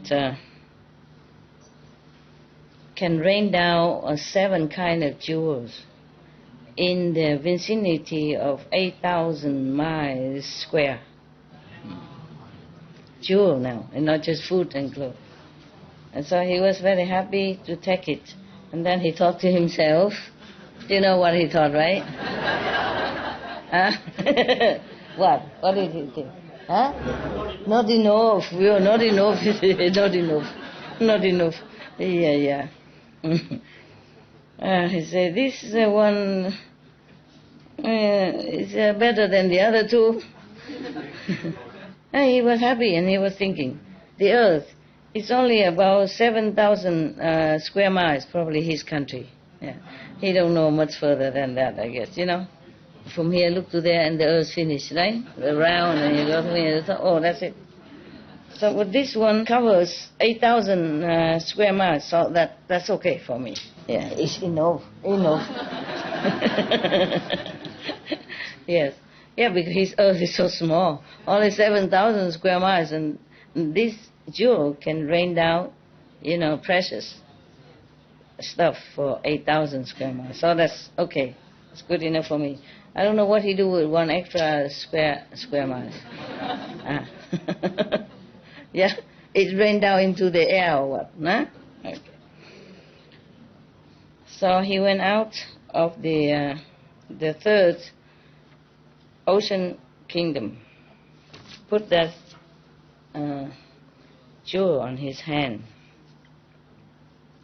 and say, if this is a true wish-fulfilling jewel,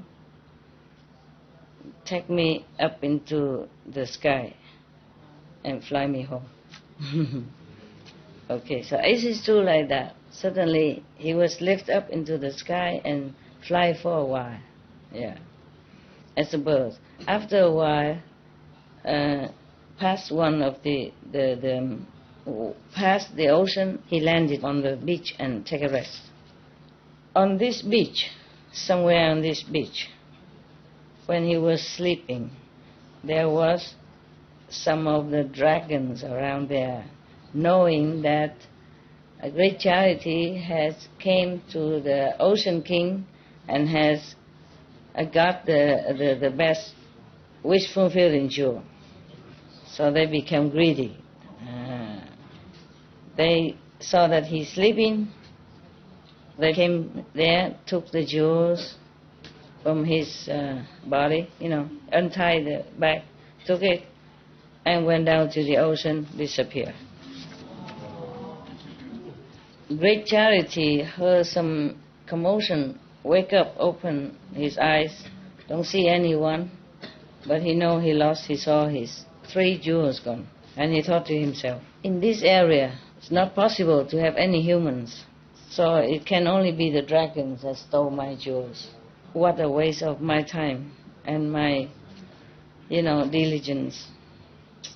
I spend so much time and go through so much hardship to get them, so that I can rescue other beings, to fulfill my wish of charity, to give it to others. And you guys came and stole it. If I don't take them back, I will not go back home. Give it back to me, give it.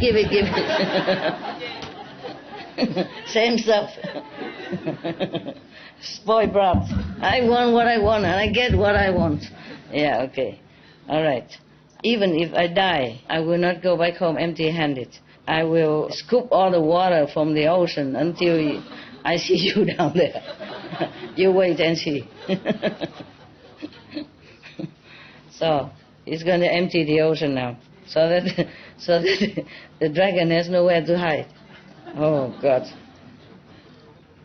He was just talking to himself like that, and then he was looking for something to scoop the water. And he saw 2 empty, the back of the turtle, 2 empty turtle shell. Yeah. So he took it. And then suddenly one of the gods of the ocean, not the king of the ocean, but, some of the protective gods of the ocean appear and say to him, this ocean is 336,000 miles deep. Yeah. Is that deep? Yeah? Very deep. Very deep? 336,000 miles deep? That's deep, huh? Normal sea is like that, right? Or deeper? Less deep? Oh, this is really deep. Even the whole earth, people come here and scoop it all up. The water will never empty. So only you alone. How can you empty the ocean? So the say to him again, you should know, if you're determined to do something, it will be done.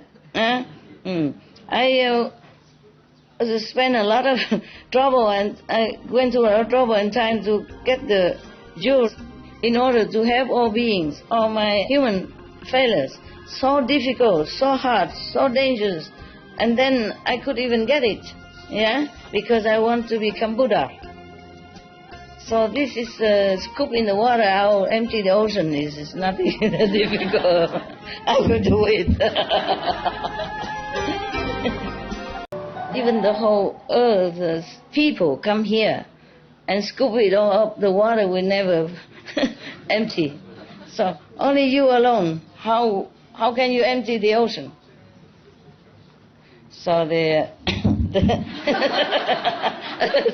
please say to him again, you should know, if you're determined to do something, it will be done. I spent a lot of trouble, and I went through a lot of trouble and time to get the jewels in order to help all beings, all my human fellows. So difficult, so hard, so dangerous. And then I could even get it, because I want to become Buddha. So this is a scoop in the water, how empty the ocean is. It's nothing that difficult. I could do it. It cannot be more difficult than the journey he had undertaken. That's what he said. And then at that time there was a person on the peaceful heaven. Look down and see that great charity is so determined, to do good work, to help all beings in the world. And then now the dragon stole it from him. He feels it's not fair. So he asked many of his friends, in heaven, heaven friends, come down and quietly help, invisibly, but helping him. Yeah. Whenever great charity scoop the water, then he and other friends put their heavenly raiment inside the water, wet in it, and take it somewhere else and squeeze the water out. So he do some, they do some. But they do quietly. He didn't see it. Yeah. After a while, the water is already lower down 40 miles. Yeah. After one time, 40 miles lower. And then 2 times, 80 miles. 3 times, 120 miles lower. After the dragon saw that the water level kept lowering, they were so scared. They came up and said to them, okay, stop. Don't scoop all the water out. We cannot leave. Just tell us, what do you want to do with these jewels? Yeah? He said, to save all other beings on the planet Earth. In that case, we are so many dragon beings here. Why don't you give us? Why you have to go and give it to the planet Earth humans? So he said, in these oceans, there are many beings, for sure. But these beings are not so suffering like the humans above on the surface of the earth, yes. Because they don't have enough food to eat. They don't have enough clothes to wear.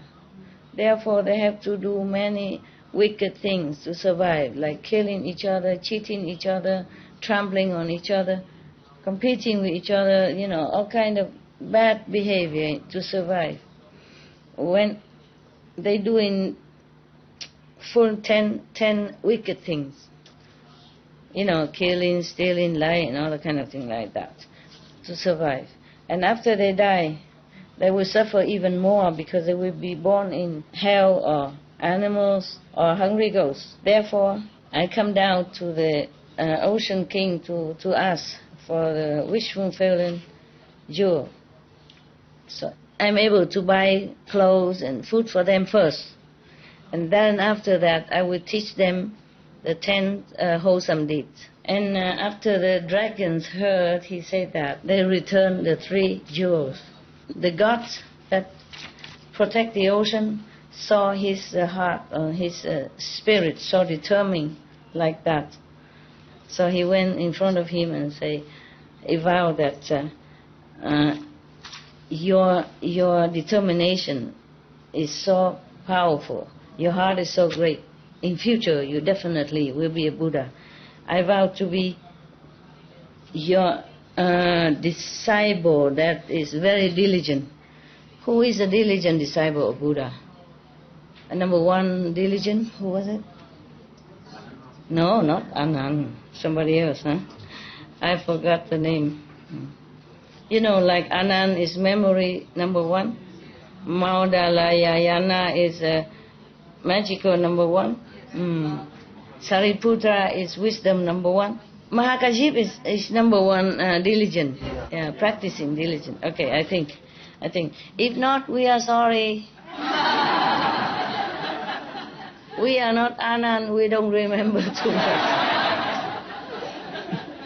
So after he took the jewels back, he flew up, and then he looked down, he saw the people who was with him before in his group. So he landed down. They all see him, so happy, so glad to see him safe come back. So they asked him, where are you from? Where have you come from? Where did you come from? We are so happy to see the best friend. Yes. And then they all shake his hand, hug him, kiss him, blah, blah, blah. And then all together they go back to his country, Phóng Bạc. Katile, the father, heard that great charity came back from the sea safe and sound. Of course he come out and then bring everybody home, make a party for them. After that, they talk about, the whole journey, etc., etc. And then great charity pointed the jewels to all the stores, and all the store filled back again, like before, even better. Yeah. It's full of jewelry, silver, gold, diamonds, platinum, anything. Yeah. And then Katile. Katile is, it's not the father, the father-in-law to be. So he was happy, and then he brought his daughter out, put jewelry and beautiful clothes and bring her out, and give her to great charity. When they are leaving his house, he offered 500 artisans, like lady-in-waiting and all that, to help the wife, and to have his daughter, also 500 great white elephants as dowry, accompany his daughter. So the great charity give all the elephants and all that for his friend to ride and going home. The farewell party is so great. Everybody come out and look. The whole country hear about it. Yeah. Since great charity left home to go to the sea, the parents miss him so much, worry about him so much, crying a lot day and night, so sorrowful, crying that they became blind. Don't worry. The jewels, remember? So when a great charity came back, he came and prostrate in front of the parents and etc., asking for health and all that and everything else. And then because the both of them are very happy, but they don't see anymore. So they just touching their head and look, checking the nose and eyes if it's still there, of their son or not. Yes. They say, you have the heart to leave us, and went in such a long way and such a long time. Both of us miss you and feel so sorry. But did you get any precious thing from the sea to bring back? Say, yes, Father. I have asked the king of the ocean, so for the wish-fulfilling jewel. You take it and have a look, see if it's precious or not. So the father took it and said, this is like one of the stone in our yard outside. What is so precious about it? Like the pepper we have in here. They don't see. The father is blind already, you see? So just put it there. He didn't know yet. The son didn't know that they're blind. So I say, you take the precious stone to see if it's precious or not. Boasting, And then he took and he touched it. He said, it's just like one of our pepper outside. What is so precious? And why you wasted your youth and your energy and, risking your life to go out such a long way and go in the sea for that? Oh, what for you bring this useless thing here? So Great Charity knew that they're blind now, don't see nothing. So he took the jewel, touched the eyes of both parents, and their eyes became normal again, can see again. I told you I know everything. Yeah. And then their eyes are even brighter, better ability than before. Both of them are so touched, yeah, so awe. Then they say, wow, precious, how precious. Even though you have gone through a lot of suffering and hardship, but it's all worth it. Yeah. And then the Great Charity, raise up the jewels, and he said, like hula hoop, yeah. Please make the seat, the chairs of my both parents become a throne of 7 jewels with the canopy cover on top. Then, immediately, it's a wish fulfilled, wish fulfilling jewel. And then after that, he say, make all the store of my parents, of my king, and of the king officials, and all the citizens full of jewelries, and everything. Yeah, I mean, what do they do? Everybody have gold and silver, then who's planting vegetable and all that for us? Huh? If everybody is so rich, and who's planting vegetable and food? God, next time you come, what can I do? What will I do? No food, no vegetable? Because everybody is so rich already. After he said that, the whole country, from the king to the poorest citizen, all their houses are full of jewels and gold and silver, yeah, and other stuff. Everybody was so surprised and happy. After this period of time, Great Charity ordered somebody, his worker, to go around 5,000 miles, 8,000 miles. He told me that the Earth only 7,000 miles, so where the the people will fall into the space or what? And tell everybody, announcing to everyone, Great Charity has gone out into the sea and safe and happy to come back. Everyone, whatever you want, food or drink or anything, you will have it. But the whole country citizen must keep vegan diet. Be vegan, make peace. Yes.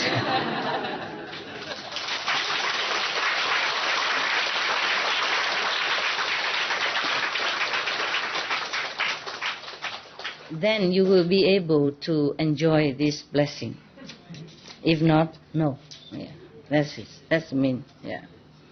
On the 7th day, Great Charity go take a shower and clean himself, wear new clothes, and go to a big piece of clearance, just land, and put all 3 of them on a big canopy, very high canopy. And then he hold a pot with a lot of incense burning on it, and vow this.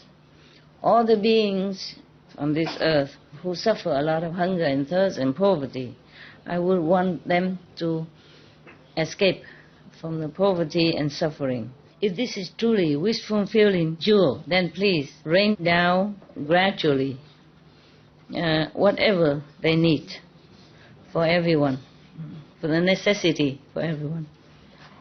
After he said that, suddenly all the cloud, beautiful cloud, come in everywhere, and then the wind clean away all the dirty and garbage on the surface of the earth.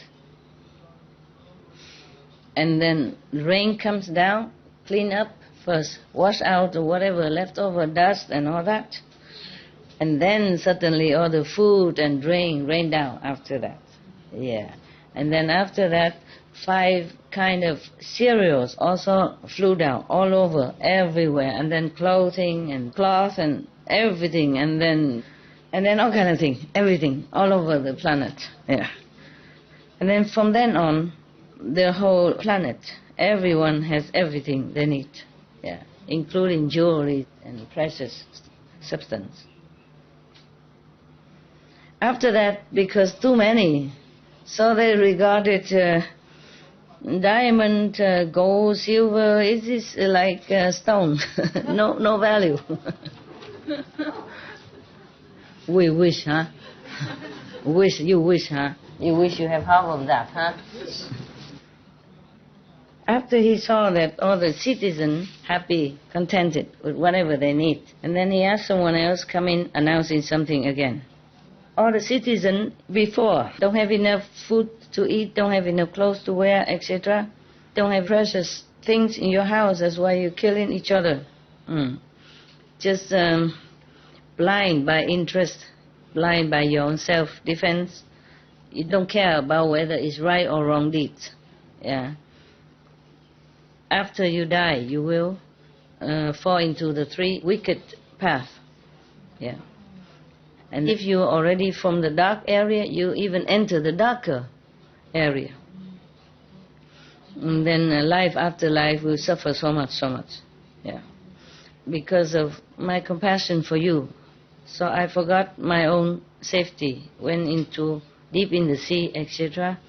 Go through a lot of hardship and danger to bring home this wish fulfilling children, so as to give enough every necessity for all the citizens in the country.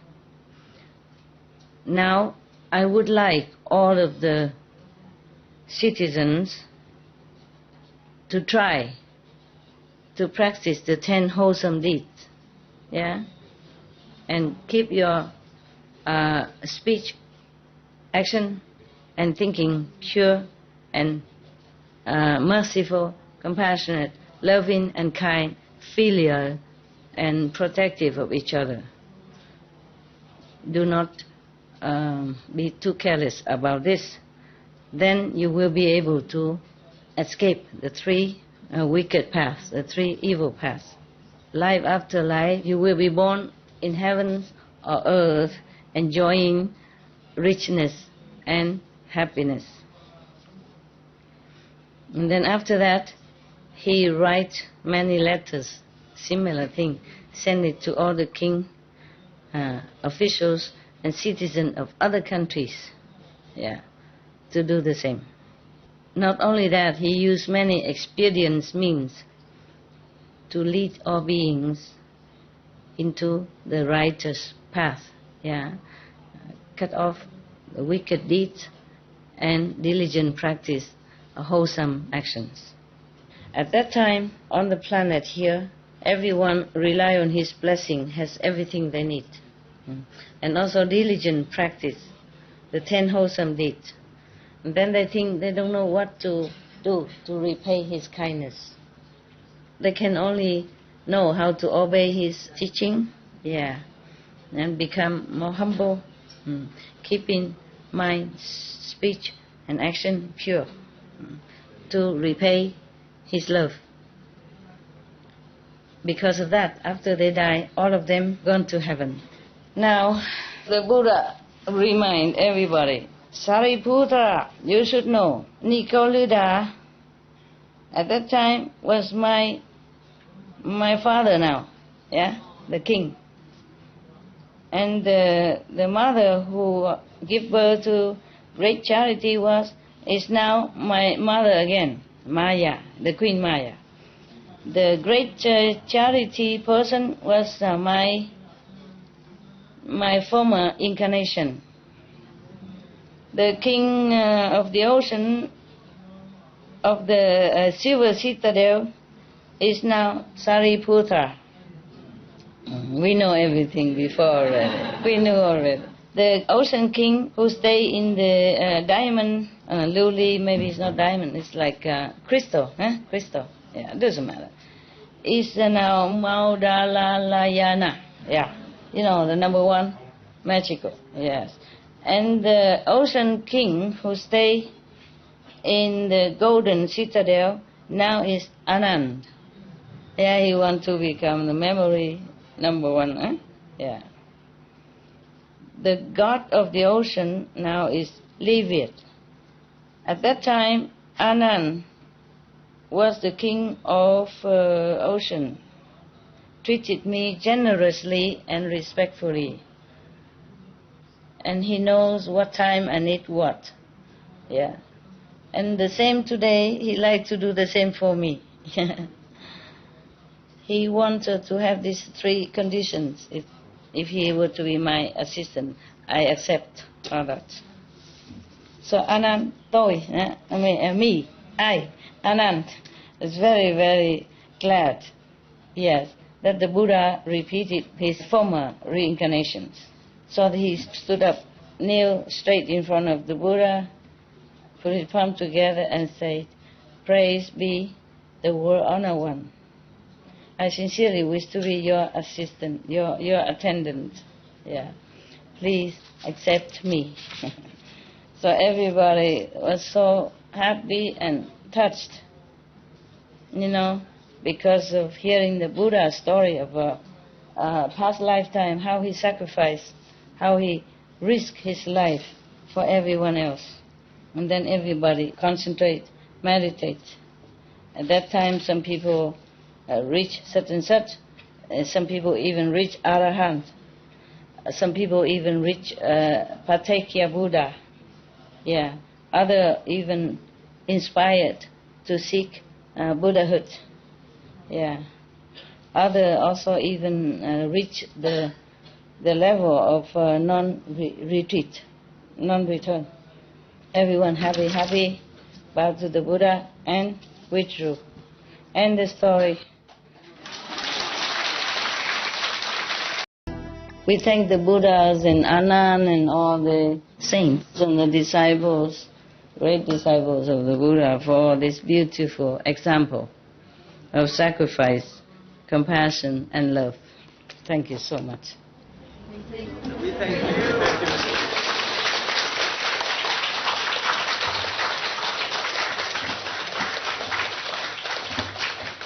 I say thank you, I say thank you the Buddha and Anand. I didn't mean thank you, but thank you for listening. Yeah. Okay, yeah, any question? Thank you, Master, for reading these beautiful sutras for us in last days. And this really enlightened our mind to understand the Buddhist and what Shakyamuni Buddha has done for us, for the living beings. And we were truly ignorant because before, for example, I don't really believe if people bow to some Buddha's image or giving something, and that's all nonsense. I was thinking like that way, and I am feeling now very pity. And if I continue thinking like that way, it was really bad. Yeah. Because now in Mongolia, we are the Buddhist country. Yes. And we are trying to work with monastery, the head of the monks, to promote vegan. And as you said, the lamas eating meat.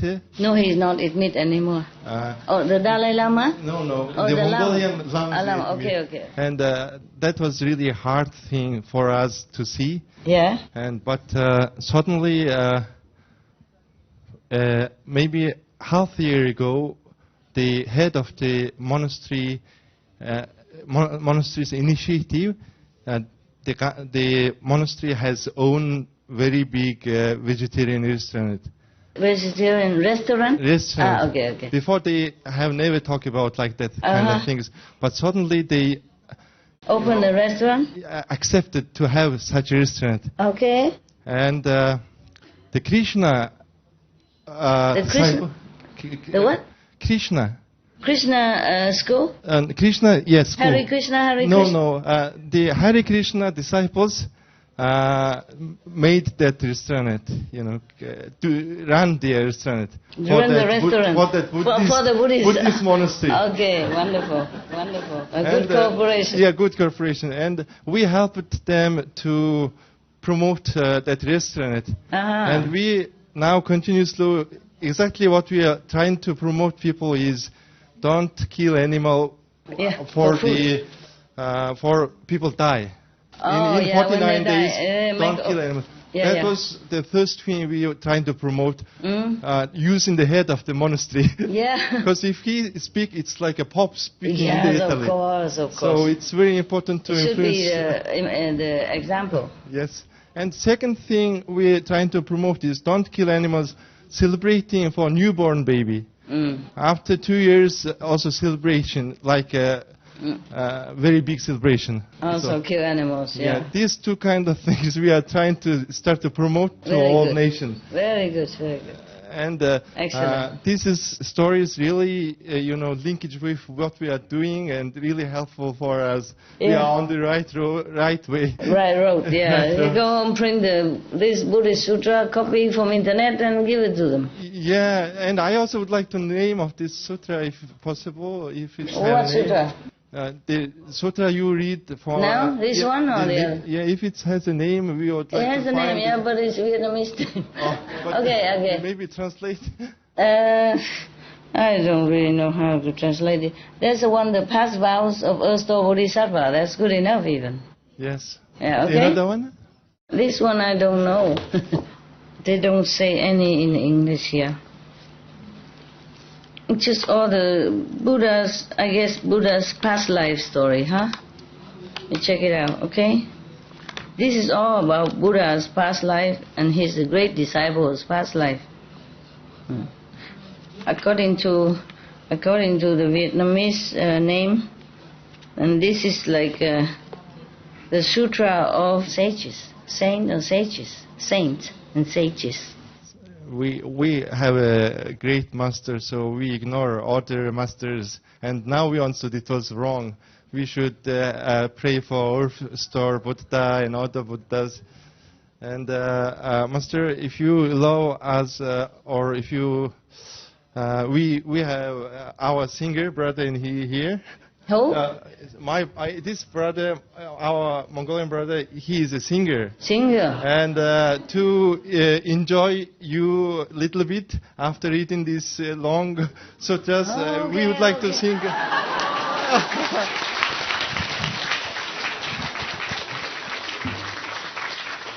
So it's my time to enjoy, huh? Oh, thank you, Master, for everything. Wow. Now and I rest. Yes. Master, so first we would like to dedicate this song to you, which was composed and dedicated to you by our initiate brothers. It's called Queen Mother of Universe. You've heard it before in 2012, right? Right. Don't remember. All right, so let's do it one more time, and all the Mongol initiates, let's sing together for Master. Багштай хамтдаа дуулж өгцгөөе. Хан хорвоо гэрэл төлөсөн хатан дэдижи миннэ харин ичээ тацруудасан цаглшгүй хачтан миннэ Бурхадын гигэн орносоо буугаад тамин ирвүүдэ боян заяаг минь тэгшээдсэн буэн аядгоо хайрдвода уйли минь үрийгэ нэмэгзэн байж зовж 질러서 바다 호리민네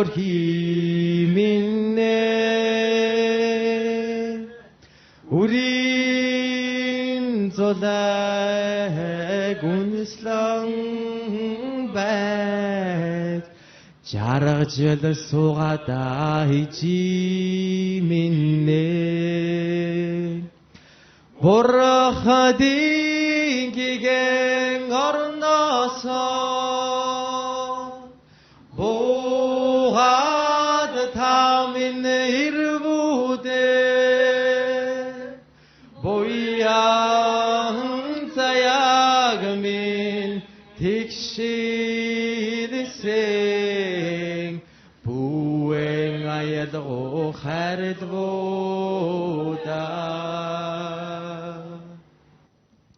Voila.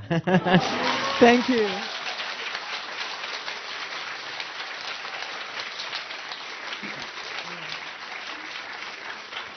Beautiful. Thank you, Master. This was dedicated and composed for you by our initiate brothers of Mongolia. Beautiful. Yeah, Queen Thank Mother you. of Universe. Really beautiful. Yeah. So beautiful. If you would allow me, I would like to sing another song for everyone, and let's have some fun. I have to say I am truly deeply thankful to you because I had the privilege to perform for the people that were in the art exhibition of our Master Supreme Master Thanh Hải. It was in Taichung in Taiwan last month, and we had a great fun and party there. So I would like to share the feeling of that art exhibition party with you guys. And let's all sing together. It's Fly Me to the Moon by Frank Sinatra. It's one of your favorite songs, Master. Fly me to the moon, let me swing among the stars. Let me see what spring is like on Jupiter and Mars. In other words, hold my hands. In other words, baby, kiss me. Fill my heart with song and let me sing forevermore. You are all I long for, all I worship and adore. In other words, please be true. In other words, we love you. Master, thank you. Woo!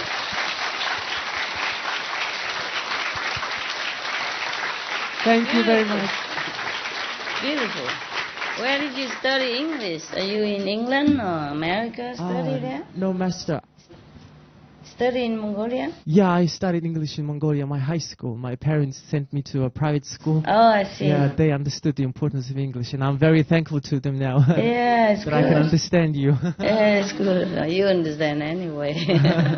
Very good. Excellent. You could even sing in English. Wonderful. Thank you, Master. Thank you. Thank you. Merci. Thank you, thank you. Really nice. I like the Mongolian song better. Oh, yeah. Do you have another song that all the Mongolians Oh, here can yes, sing actually we together? have. Master.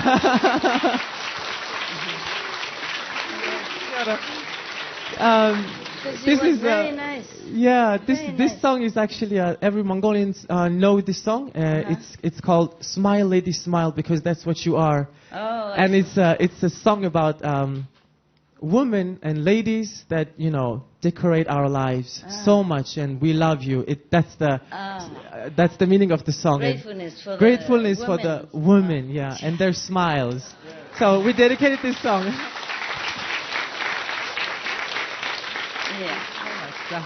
At least Sülmük one. tingri narnatsın Silgir hatihan urgun şudogor Singil zadoste murzirichtsin Simsirchim berdan shimi javachtan Busqui minchi nemstil javare Цэнцэрхэн байгадан чимиж яваарэ. Бүсгүй минь чи нэмсгэлж яваарэ. Цэнцэрхэн байгадан чимиж яваарэ. Цэцгийн дэлбэнд хорийн усгэр бат. Сэвэрхэн охтын туяцсан атхан. Төрөлөг өргөг цоглог хөгийг. Заштор хөгжмийн ашиг тавшихтан. Бүсгүй минь чи нэмсгэлж яваарэ. Цэнцэрхэн байгадан чимиж яваарэ. Бүсгүй минь чи нэмсгэлж яваарэ. Цэнцэрхэн байгадан чимиж яваарэ. La la la la la la la la la la la la. La la la la la la la la la la la.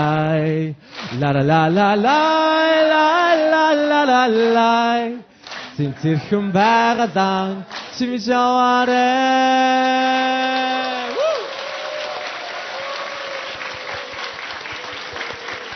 Very, very nice. Thank you, I Master. like the sound, even though I don't understand. It was very nice. All the women like it. They love you now. They love Mongolian now. Yeah. Somebody is speaking out for us. You see, we women normally say we're nothing, we're no good. But the Mongolian love us. Wonderful people, wonderful. I remember when you make one time conference and all the Mongolian, so much talent, so beautiful. And one of the best shows that we could see. Beautiful. At that time, I wish I could be, physically in Mongolia even. It was so beautiful. Thank you, huh? How many Mongolian today here? 14 of us. 14? Yeah. Oh, at one time? Or you just came today? No, yesterday? 3 days ago. 3 days ago. You came earlier, right? You come back same time with him? Yes. Or earlier? Same time? Tomorrow. Tomorrow all of you gone? No, someone. Me and some brother. Understand? Okay. That was a beautiful song, huh? The first song was beautiful. The second song was so happy too. Lovely. I'm really pleased. What is? It's a long story. Are you a little bit pressured there? No pressure. No, a little bit fresh. Fresh, refreshing. Yeah. It's good. Yeah. I read the same story like every monk would read to you. Why you say you don't know about that? Before, it was not heard from you, so we don't believe that much about the stories. No, someday, especially the hell stories, I really don't believe. When I was child, I read all of them, but it's like You read them, somebody written it. It's maybe too far than speaking. But now we truly understand, and we are very happy. There is also ways for the people. If they pray for the Buddhas or Christ, they have some ways to Liberate themselves, at least out of hell. Yes, because it's difficult to all initiated or meditate. It's difficult. So it's very happy to know about all these stories. Why difficult? Maybe to be initiated needs much. I don't know how to say, but I think it's not easy to because not everybody doing this. Not everybody. Get initiation, it's hard. Oh yes, that's right. So just tell them, read the sutra, but they have to believe sincerely also, so that this belief, the sincerity, will connect with the Buddha power, not just blah blah blah. No, understand? Connecting from inside. So they have to be sincere, humble, really request. Yeah. Yesterday. Because for the initiate, it's more direct, it's easier, okay? But for other people, even though you say it's reciting the Buddha's name and the past Buddha and then, or do something, then finally you will be Buddha. But meanwhile, there's so many thousands, hundreds of aeons passed already, understand? And then even then, you might be led into temptation have been suffering meanwhile, like the old lady who killed the buffalo. Yeah. Before that life, she has painting, repairing the Buddha stupa even. That's a lot of merit. And then the 32 people was also helping her to do that. There's a lot of merit for them too. But even then, merit is one thing, sin is another thing. When you're born in here, you forget your merit. And then the Maya and all that try to drag you down, and doing one mistake, and then you finished. Maybe the merit is still there. The merit of painting the stupa is still there, but you don't reap it until many other lifetimes. And meanwhile, you suffer already because you kill a buffalo, just one buffalo, an animal. It's not like killing a human being even. And then suffer 500 lifetimes, being killed, being chased, dying in the prime of youth. Even you have strong power, muscle and all that, still get killed. Yeah?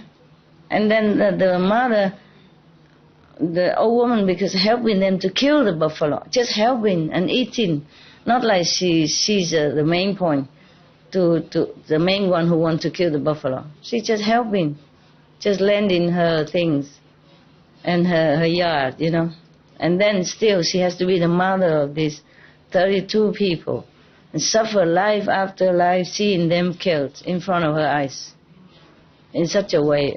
So no matter what, of course the enlightenment, immediate enlightenment is the best. So you have one lifetime finished.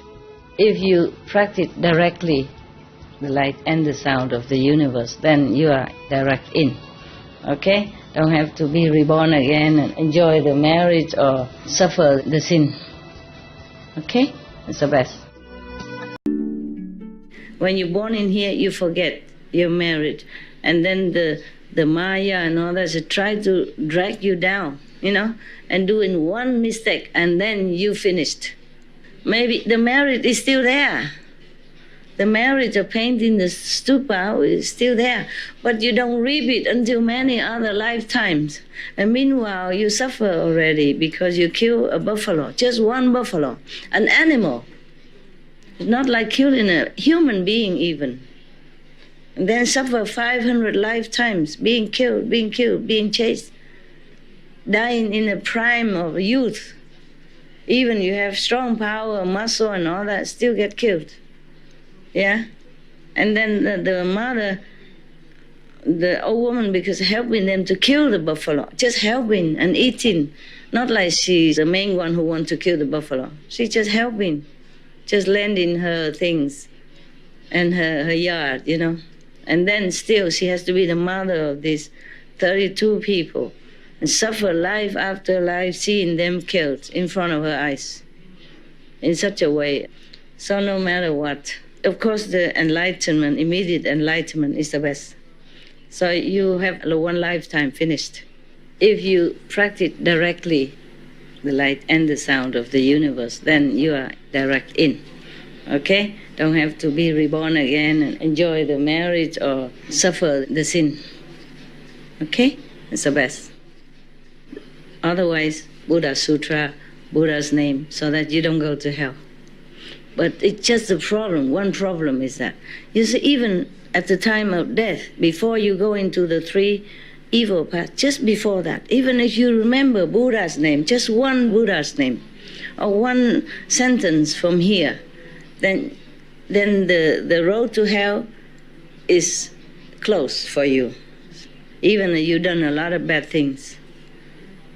Everything is illusion anyway. Killing, stealing, robbing, it's all back and forth karma in the cycle of revenge and back and forth each other. So therefore, the name of the Buddha is true, at least truer than those karmic consequences. So if you repeat the names of the Buddha, meaning your mind, your thinking are toward the truth instead of toward the fake, then immediately the hell and all the bad destiny close in front of you. So at least you are saved for that life. And then you will be born in maybe in heaven or human's being. But then who knows the next life if you even remember the Buddha's name again, if anybody remind you again, okay? It's not like all the person on the planet know the names of these Buddhas.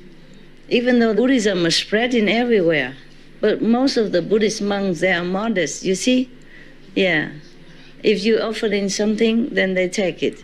If you don't offer, they don't do anything. If you build a temple, help them build temple, then they accept and they stay there. And if you come and ask them about Buddhist Sutra, then they will tell you. If you don't ask, they also don't tell.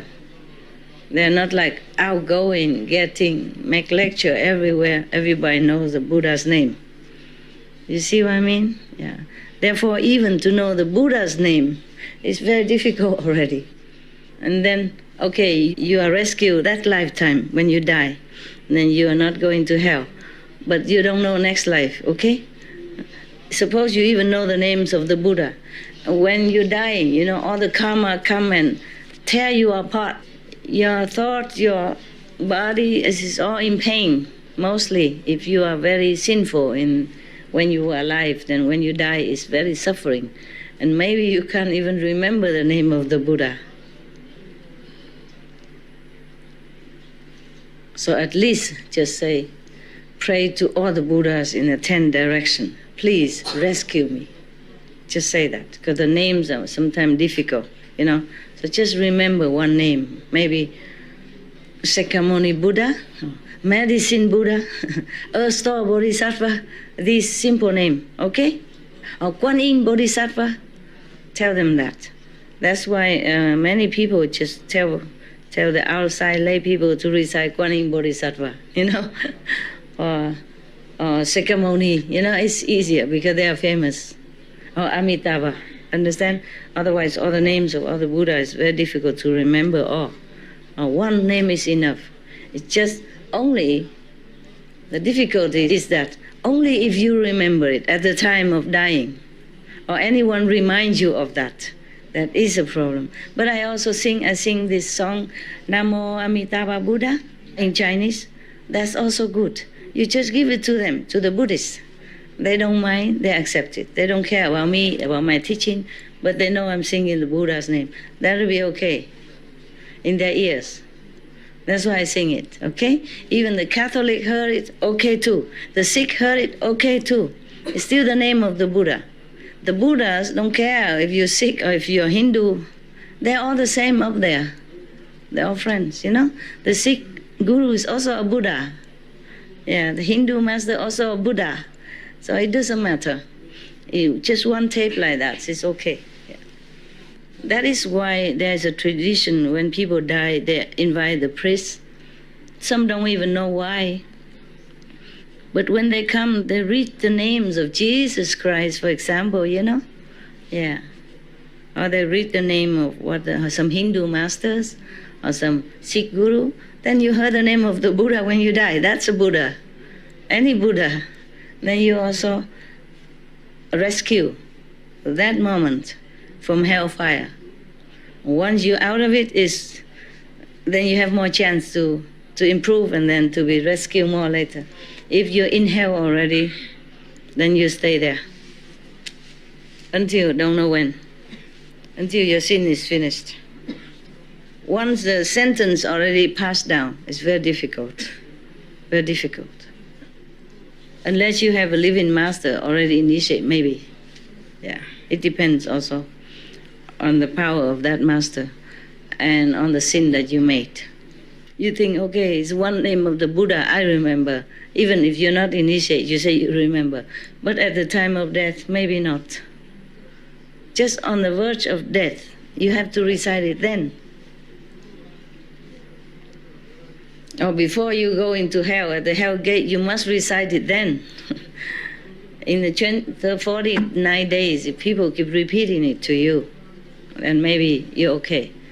But if not, then there's so much suffering there.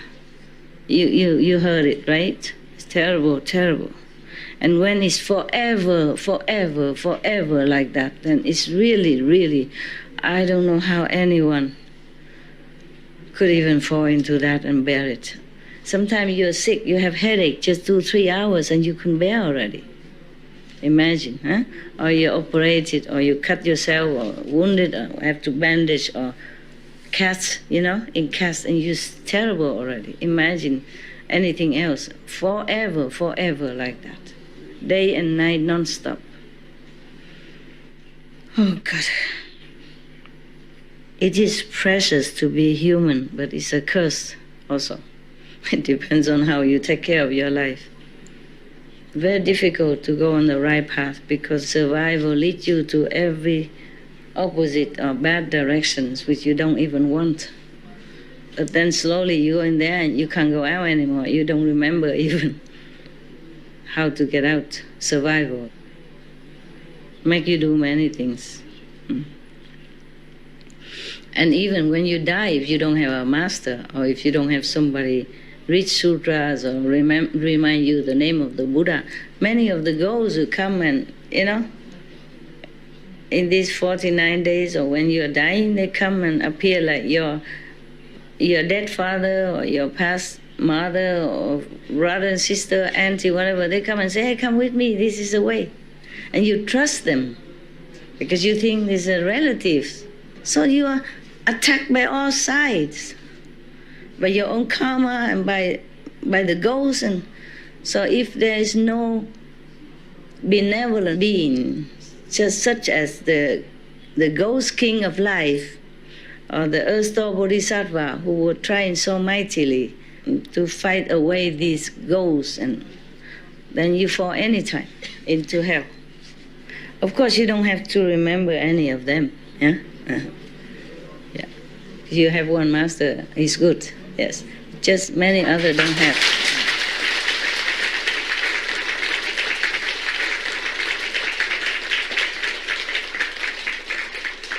Many others don't have. A lot of people in the world don't have anything. They don't even believe in Jesus or Buddha or Guru Nanak or Mahavira or any good things. Many. That's really pitiful. Okay. Oh my God, 10 o'clock already? Did you eat? Dinner? Lunch? Okay. It's very good. It's very good. What else you want me to do? It's a long story, but you are going tomorrow or today? Some of you? Tomorrow? Okay. Tomorrow. Good. And this next day? After tomorrow? Okay. And this after tomorrow? Huh? Oh, yeah. Tomorrow. Have a good trip, yes. We'll probably see each other again somewhere or here. This retreat is good. I feel it's good, yeah. That I have a little more balance. Like I have my retreat time and have time for you and time to do some other things and time to give comfort to my dogs. Last retreat was crazy. I felt very badly ill afterward because the bad treatment of my body did not take care well. Too much work and nothing coming for the physical repairment. It was really terrible. So we should not do this kind of extreme anymore. Just everybody come and all want to see me, and I just work and I see one group after another, and no time to rest, no time to recover, no time to eat, no time, and get sick and don't have time to take medicine. If you take medicine, then just some little biscuits like that every day, and it was too much. Yeah, we don't go to that extreme anymore. This time is good. Yeah, and this last time karma, don't let me stay here. So every night, 2-3 o'clock in the morning, I have to go home. Too tired, nothing there to replenish the physical energy. And so I got very sick. But it's not only that, it's something else also, karma. So this time I stay here, and I don't waste at least 3 hours coming and going. Because from here to the house where I stay, it's about 1 hour or 1 hour and a half, more than 1 hour, I think. So I wasted all that time also to come and go. Some of you just 45 minutes away from your home and you complain already. Yeah, sometimes I have to travel far away to see you. And even to come here. Do not complain. Whatever you have is good. Yeah. In your place, if you can buy a center for yourself, if you can afford, that is very good. It's yours. And the energy is always the same. A rental place is not always the same. Whatever it is, it's not always bad for us, okay? We have to think more positively and do not complain too much. You just meditate well, sincerely, and everything will come accordingly. Just one person is easy to take care, like the husband meditate and dedicate his marriage to his wife, then it's easy.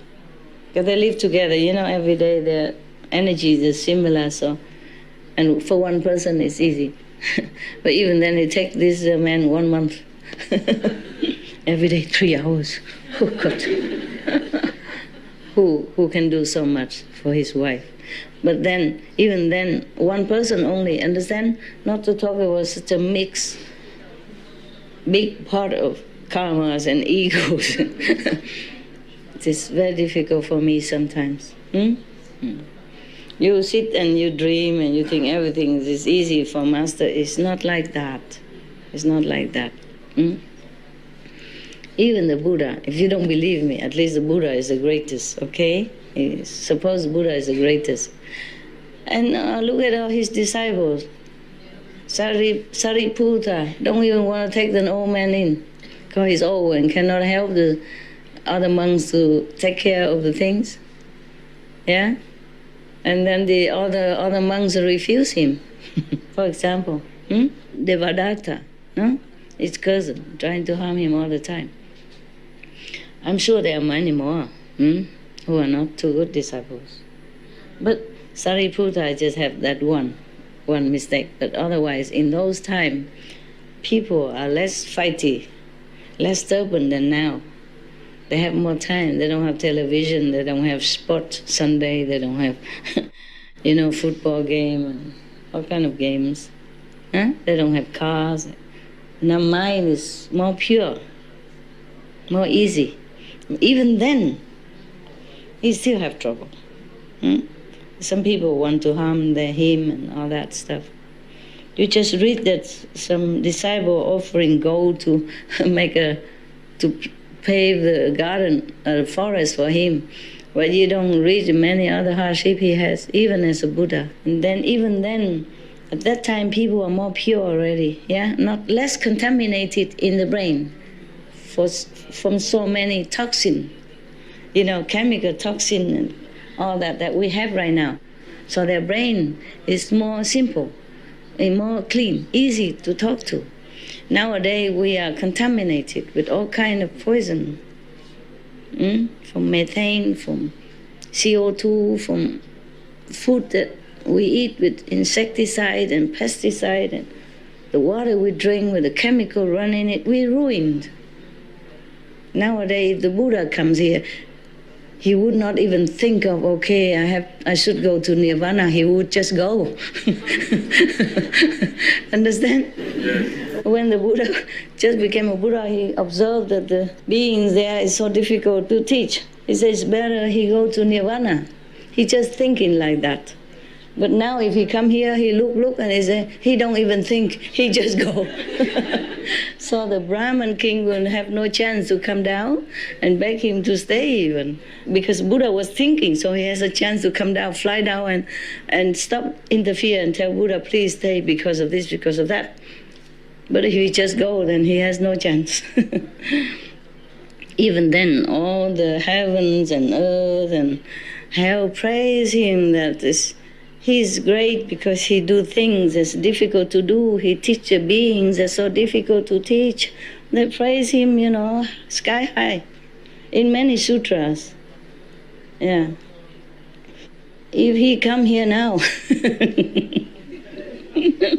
in our toxic time, of body, mind, and spirit, then maybe all the heaven being will fall down here and prostrate to him day and night to praise him. Don't you think so? Lucky he went before everything become worse. When he's alive, he predicted that in 500 years later, there will be Dharma ending age, kind of Dharma ruin age. People will be more trouble, more stubborn, and more difficult. He doesn't know. 4 times 500 years, 2,000 years, 3,000 years later, which is our time now. Can you imagine how worse it has been? Only 500 years after his nirvana, he predicted that it's difficult already. Now it's 6 times more than that. So you take care of your life, okay? It's your life. I can only tell you what to do, but I cannot force you. It is your life, your future. So you take good care of that. Because you don't know if you can be born human and have such good condition again. Try not to complain a lot. Try to see things positively and accept situation, okay? But nevertheless, all the centers should work together. Every time we do things without love, there's a hole in our protective layer, personally as well. Only peace and love can protect you more, apart from the holy names and the Buddha's power and all that. When you're practicing, all the Buddhas in the past, meaning all the masters in the past and present, are helping you, also blessing you all the time. All the angels protecting you. But you have to be really sincere so you can connect better. It's like the television, has to be good, otherwise it go kak, kak, and then the picture goes jumping. Yeah? Okay? Not that the Buddhas or the saints in the past or present don't bless you. It's just you don't get it. So have to take care of yourself. Wherever you go, take care of yourself and tell others to be more modest, more humble, more cooperative. Okay? There's no winner and loser in our circle. Just brothers and sisters. I trust you will all do that. Thank you.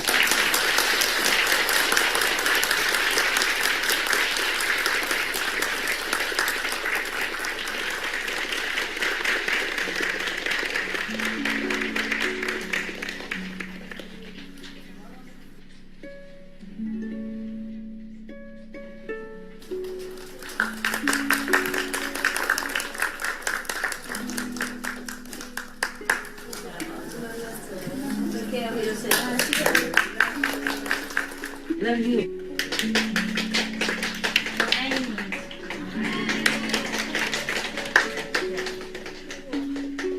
倒下水 I love you 就好了，不然怎么都讲好多语言好累。我听清楚哈，清楚这里哈，太好了 ，OK， 好，大家保重 ，OK。对不起，没办法，什么人都照顾。你很好。拿这个给我，饼干。好，拿那个饼干。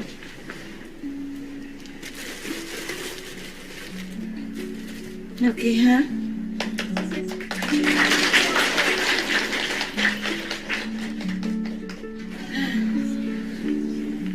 要回去了吗？是吗？明天吗？后天。Going tomorrow？ 以后有空有机会再来。回去跟师父，替师父问候大家 ，OK 哈？师父保重，师父保重，保重，保重，保重，上帝保佑。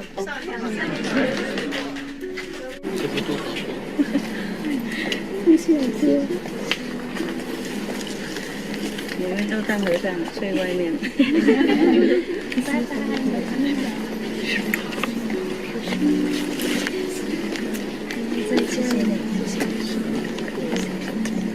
辛苦了，各地方太辛苦哈。mấy vị hả? Xin lỗi không có đủ chỗ. Trời Phật bảo hộ quý vị. Chào nha bác.